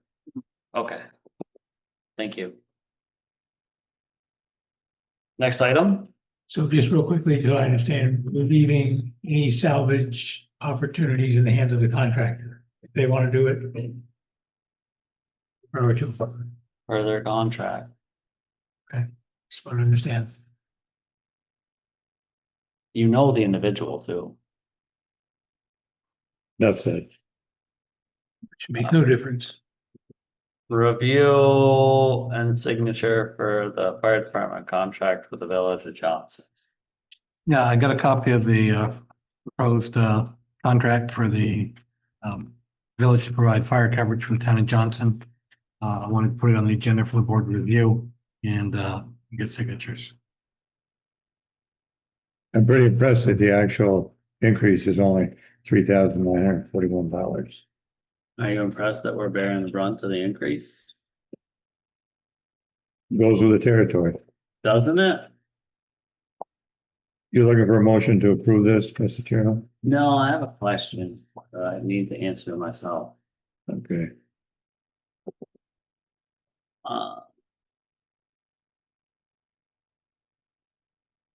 This is just yearly. Yes, for Yeah, yearly 2026. contract. Okay. Yeah, but that's higher than they quoted us. But it's still just about the cost of living. 3.75% increase. We're not gonna split hairs with the fire department. When does this usually get signed, Rose? That needs to be signed tonight. Yeah, Needs to. This needs to go on the town report. No, the Oh. fire contract. Oh, no, that doesn't need to be signed tonight. No, I didn't think it did. Maybe I'm misunderstanding something, but we already signed. They are on a calendar, aren't they? The village's on the calendar year. So that's probably why we have it now. Mhm.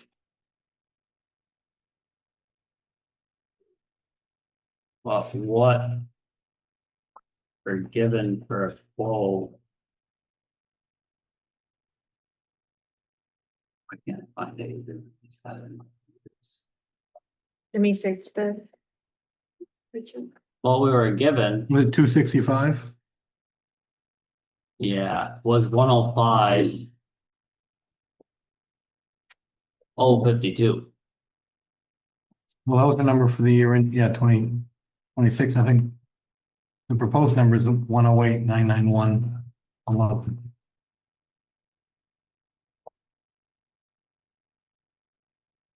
So what numbers in the contract?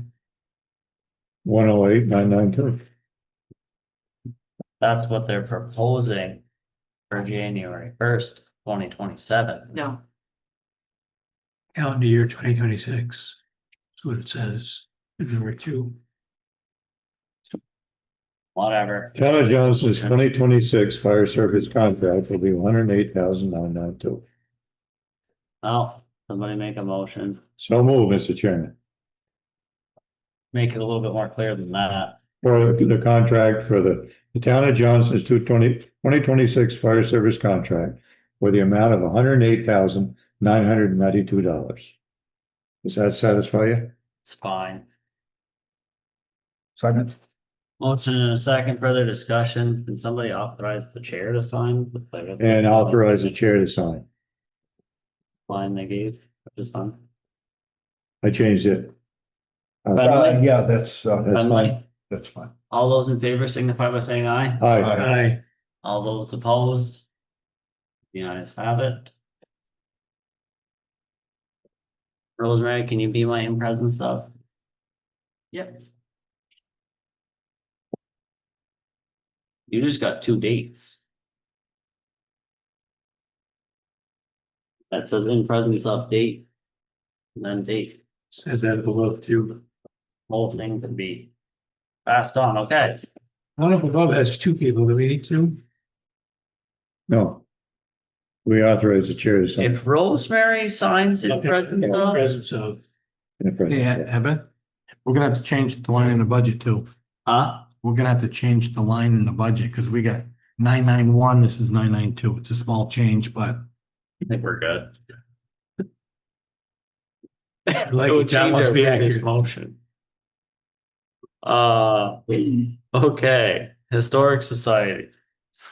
Mike, do you want to deal with the installation item? Yes, I will. I talked to the chair of the Historical Society today, and the decision was made to just go ahead with the original proposal of that wall. And then we can go back at a later date for possibly more of the building. We also discussed that we would go with the lowest bid for the cellulose installation on that wall for $720. But we don't want the board to claw back the authorized amount.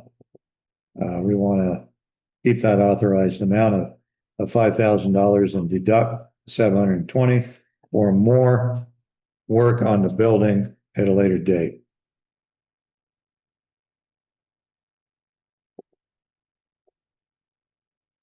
We authorized them $5,000 to do the job. And we're gonna get the job that we want done for $720. And everybody knows, according to the electrical contractor, that that building is not insulated.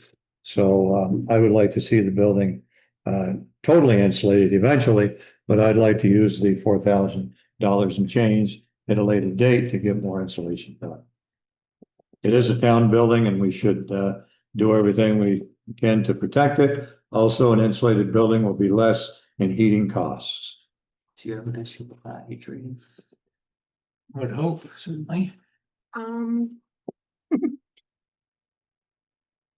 Mike sold it really You good. sold it so well. Huh. Peter, you good with that? I'm good with that. Yep, I'm not, but I guess you got the consensus. what's your beef? You want to contact? We're leaving lowest bid? $4,300 out there and funny money of use it where you see fit. Develop a project, in my humble opinion, develop a project, Well, have yes, an RFP yeah, and get the bids for it. that's fine. We're gonna do that. But the point is, we were authorized $5,000 to get that job done. So we're getting it done for $720. Beauty. And then we want to use that rest of that money for more insulation on that building. Well, can we put a stipulation that needs to be used in a certain time? In accordance with our procurement policy. Yeah. There'll be two bids. We'll go by the two bid routine.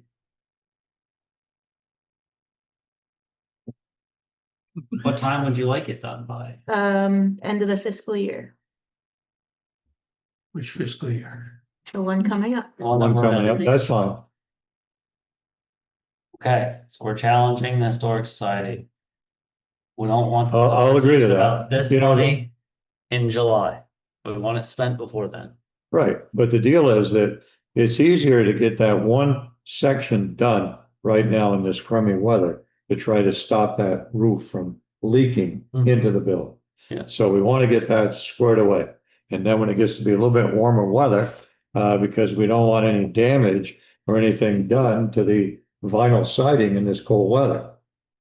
We don't want it to crack and we don't want to have more expenses. So when it gets to be warmer weather, we can get more work done on the building. I think that was very good.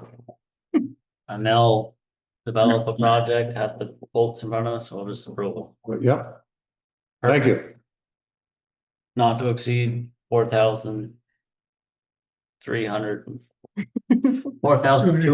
$280. All right, next up is the Julian Scott House. I put it on the agenda. I know we talked a little bit about it amongst ourselves.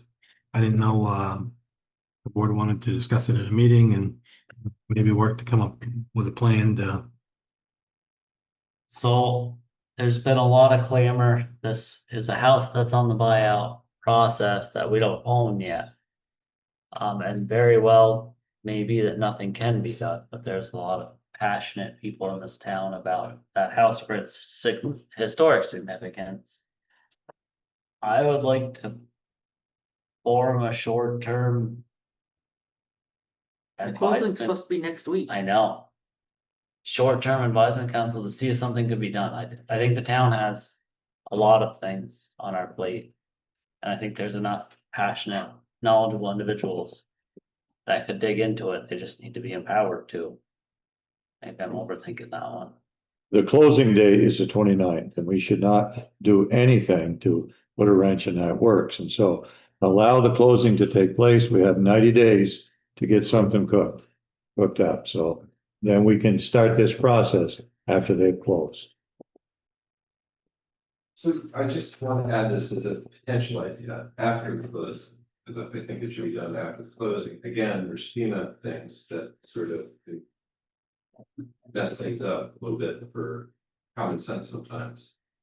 But the town of Milton had a historic building that was owned by somebody back in the Civil War who was really crucial to things moving forward. That house fell in disrepair. The Milton Historical Society demoed the building, kept post and beam as much of the trimmings that they could keep out of that historic building. They left it as a foundation and put a sign up front that said, you know, Captain so-and-so of the Civil War grew up here and lived here.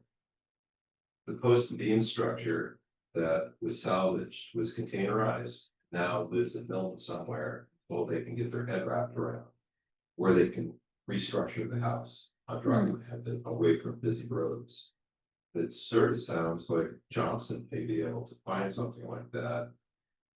I'm taking the house down, it's gotta be all labeled, and I'm sure a lot of you know this, the construction trade, taking a post and beam house down, it's a lot of finesse. There's lots of labeling to make sure everything goes back the way it was taken down. And then storage of it, we had old storage of the old top mill that I'm not sure if it's getting used anymore because Village now has their garage sort of almost back in use again. So is that space empty? Could post be pieces, whatever's left for decent wood, be containerized or, you know, put it on sticks so it doesn't rot, leave it. And that'll give you some breathing room to decide what do we do with this. So we do have high ground that you could put a house on. You could actually rebuild the house under grants. I'm sure you could find somebody around somewhere and rebuild the house.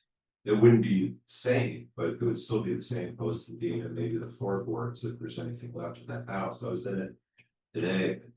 It's changed. I mean, you're not going to find original lumber anymore in that house. It's gonna Oh, be yeah. rare. So it's just an idea. Milton did it. There's a contact in Milton. Call and say, hey, how this all happen? How expensive was it? Did, you know, who did the work? And then dealing with our contractor who's did these projects, how they would feel about it. Would they be willing to deconstruct that house and pull the posts and beam structure down and stack it? You know, we still have 90 days to clear the site. Mhm. So it is tight. But if we have space and we have trucks and we have front end loaders and slings and people or a contractor who's willing to donate. I mean, we used to do that back in the day, contractors all the time were throwing their equipment at us, so we could do things like top build a park. That was all labor from the town for the most part. There's a lot of stuff that went on. It's just an idea. Mhm. You're not gonna, I mean, I'm not sure the windows or the original glazed windows, I don't think they I doubt it. Tourists certainly are true to nature anymore. But the post and beam structure is. And that would give you the bones to the original house. Well, you can be on that committee. I don't want. I think the question for the board here tonight is, do we want to form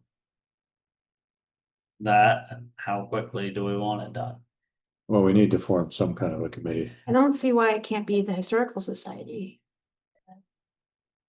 takes it if they'd like to work on it. We could probably have a special meeting, Lois, to discuss it. What do you think? Well, I guess we would have to. Right, I mean, the time's a wasted, we're gonna have to have a meeting real quick. I don't, we didn't discuss it at a meeting yet. What? We didn't discuss it at our last. No, I didn't, but I know we didn't, but Oh. we need to have a meeting to discuss it, Right. like a special meeting, other than our normal monthly meeting. There's supposed to be boxes checked throughout the process about houses of historical significance and blah, blah, blah. I said that negatively, but my concern is protecting the town first, making sure the property owner gets their check second. I don't think we're at risk because it's the state and feds coming in and checking all of these boxes. But what happens if we end up with it 7 days from now? And it turns out that the box was checked in vain and somebody says, well, it is on the historic preservation list. No, it's not supposedly. The only thing is, it's the owners checked on that before they went and gutted the place and fixed it up. And they were told by the state, the only thing that was historic was the marker side the road and not to get anywhere near that. And so they could do whatever they wanted to in that building. It's incredulous to me that that's not a historic place, but evidently it's not. We can take the homeowner at their word for that. It sounds like we ought to form a If committee. the town ends up verify with it that. 7 days from Once we now, know, it's gonna cost us money. Why do we need to form a committee though? Why can't the Historical Society put a call out to the public and work on this project under their umbrella? Why are we forming a committee? We have so many committees. Well, It would have been a limited term, but yeah. That was the rail trail. well, like you said, Evan, the feds are the ones that are checking into this, and I'm sure they've looked into it. And I think, like we said at the very beginning of this conversation, we're not gonna do a thing until the paperwork is signed with the property owners. You know, the more digging we do now is the more the possibility that things could get sticky here with the feds and the property owner. We need to steer clear until that is done. And For the historic preservation, having that as a historic structure, is the Vermont County Planning Commission have data on that? If it were listed or in a district, we may, there are reports back in the 70s on a lot of those that we may have on file. Okay, because I know I've checked it before on some of the other buildings. And I would check on that, but Just look up historic registry, and if it's not on there, it's not on there. All you gotta do. It must have been research done when they put the marker up, and that wasn't that long ago. yeah. I can't remember when. I like your idea. I'd like to task the Historic Society with coming up with a plan if they're willing to do so. Well, I think a majority of people that were discussing it were part of the Historical Society group, so. He's talking on. Is that in the true? Historical Society. He was No. on it before. Is He still on it? was, it's not on. Oh, No, You he's might not. get other volunteers that are very interested as well. The Historical Society. There are other people that are interested in this that have never been on the but historical society. Historical Society can form a subcommittee and Of invite course they can. Yeah. people to be on that aren't on there. Or Is there anything we? The only thing I have to say is just be really open-minded and not, we need to stay the structure because it's supposed to be as dust beetles or carpenter ants and it's compromised. You definitely don't want to store those timbers because you'll have left a very short period of time. So the contractors raising that building finds insect damage, carpenter ants. Whatever else shoes on, what up here, it may not be worth them. Do you think the town's at risk at all? As long as. For the people who are working on that house, for me, it's insurance and they have workers' comp. So like the two huge ones. No, I The meant, contractor, but if we have town citizens talking. That's a question for your insurance company that oversees that. I mean, No. we've used volunteers in the past, but that was in the past, it was a little bit more, just get it done. yeah, So- I mean, from a stance of the town takes ownership of the structure. Yeah. And then somebody comes in with a big wand and says, no, you're not ripping it down. You will reimburse FEMA, you will repair the structure. Are we at risk of anything like that? I'm not aware, but lawyers like to have fun, so. Well, I'm talking it's the a government. Potential concern. Hmm. But again, BPM and the state has eyes on these buildings that they're signing up for demolition. I would think that they're making a little bit of due diligence in this process as well, to make sure they're not writing a check and the state's writing the other part of that check for that landowner. Right. That they're gonna be demoing an important historic building, I would think. Yeah. There's a little bit of responsibility for everybody on that. So the state historic preservation office does need to review and concur on the Yeah. buyouts of the demos before the closing is issued, so. It has been cleared by the authorities to clear it. There might be question about. Why that is, given the historic background of it, that's a part of the process before. The closing occurs. I guess let's move on. So I have a question. If we do this, we're asking the contractor to possibly tear the house down, but save the post and beam. That's a lot. And label it, because otherwise you gotta. Yeah, yeah, It's not easy to put those things back together. exactly. So my question is, who's paying for that? Yeah, that's, Well, my question before that is. Could we have the historic society come up with some ideas? That's most likely the most reasonable idea. Yeah, I like what Milton did, I mean, it made sense. But maybe And they there's, might be able to shed light on how much it costs to actually take that building down off the building, I'm sure. You know. I don't know if it was done freelance by a bunch of folks with heavy equipment, they just said just get it done. Right. But I can't doubt that. There's So, some groups that like Vermont Youth Conservation Corps has a timber frame group that comes out and takes historic buildings down and moves or deassembles and reassembles. So there might be groups like that that would do it. They would just have to provide their liability insurance. People that the contractor had given these projects and make it all work. yeah. I guess we're moving on. Sounds like we're accepting. Society willing finding out those? later. Well, I can't speak for the historic society, but we certainly could take the message that you'd like us to at least talk about it. That's the message. great, thank you. How much time? Not much. Okay, so it's not. Well, after it's said, after Rosemary gets those signatures and the check is passed, it's 3 months. Okay. Peter, little lecture hall? Yeah, so. You asked for this, right? Hmm? You asked for this, right? Yeah. So you should have gotten in your email, two things, the results of the environmental inspection on lead and asbestos.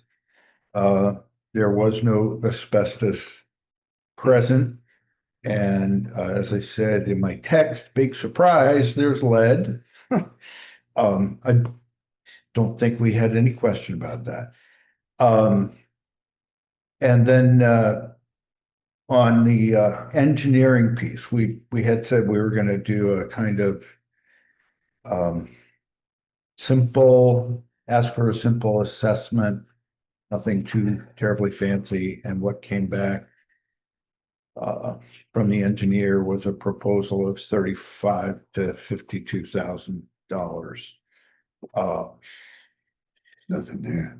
So, and just the piece of that was an analysis of existing conditions was between 9 and 12.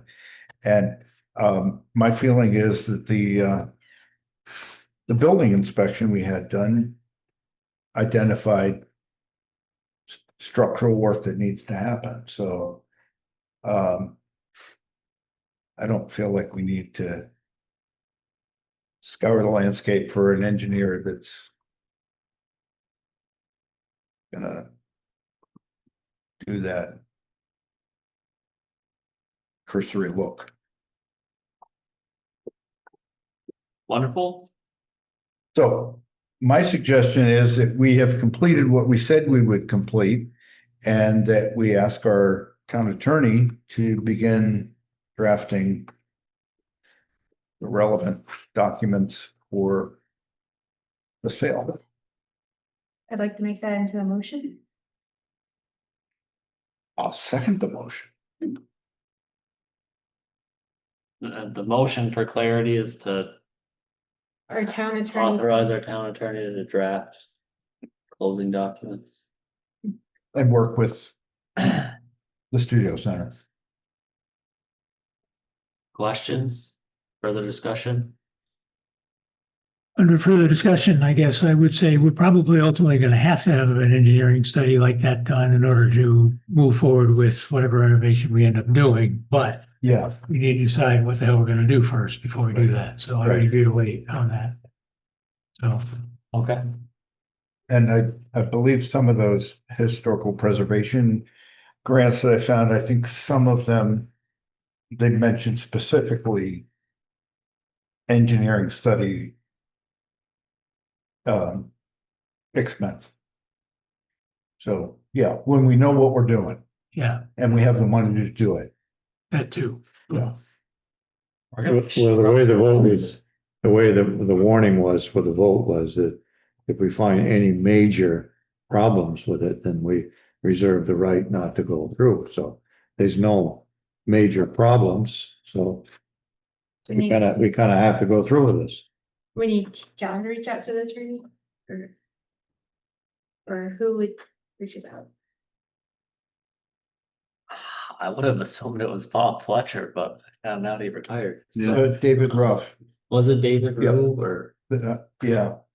Oh, How do you wonderful. say his name? I say his name, Rue. Okay. I don't know. David, RUGH. Yeah, that one. Yeah. All right, I'm gonna call it. Yes, I believe Yeah. we should.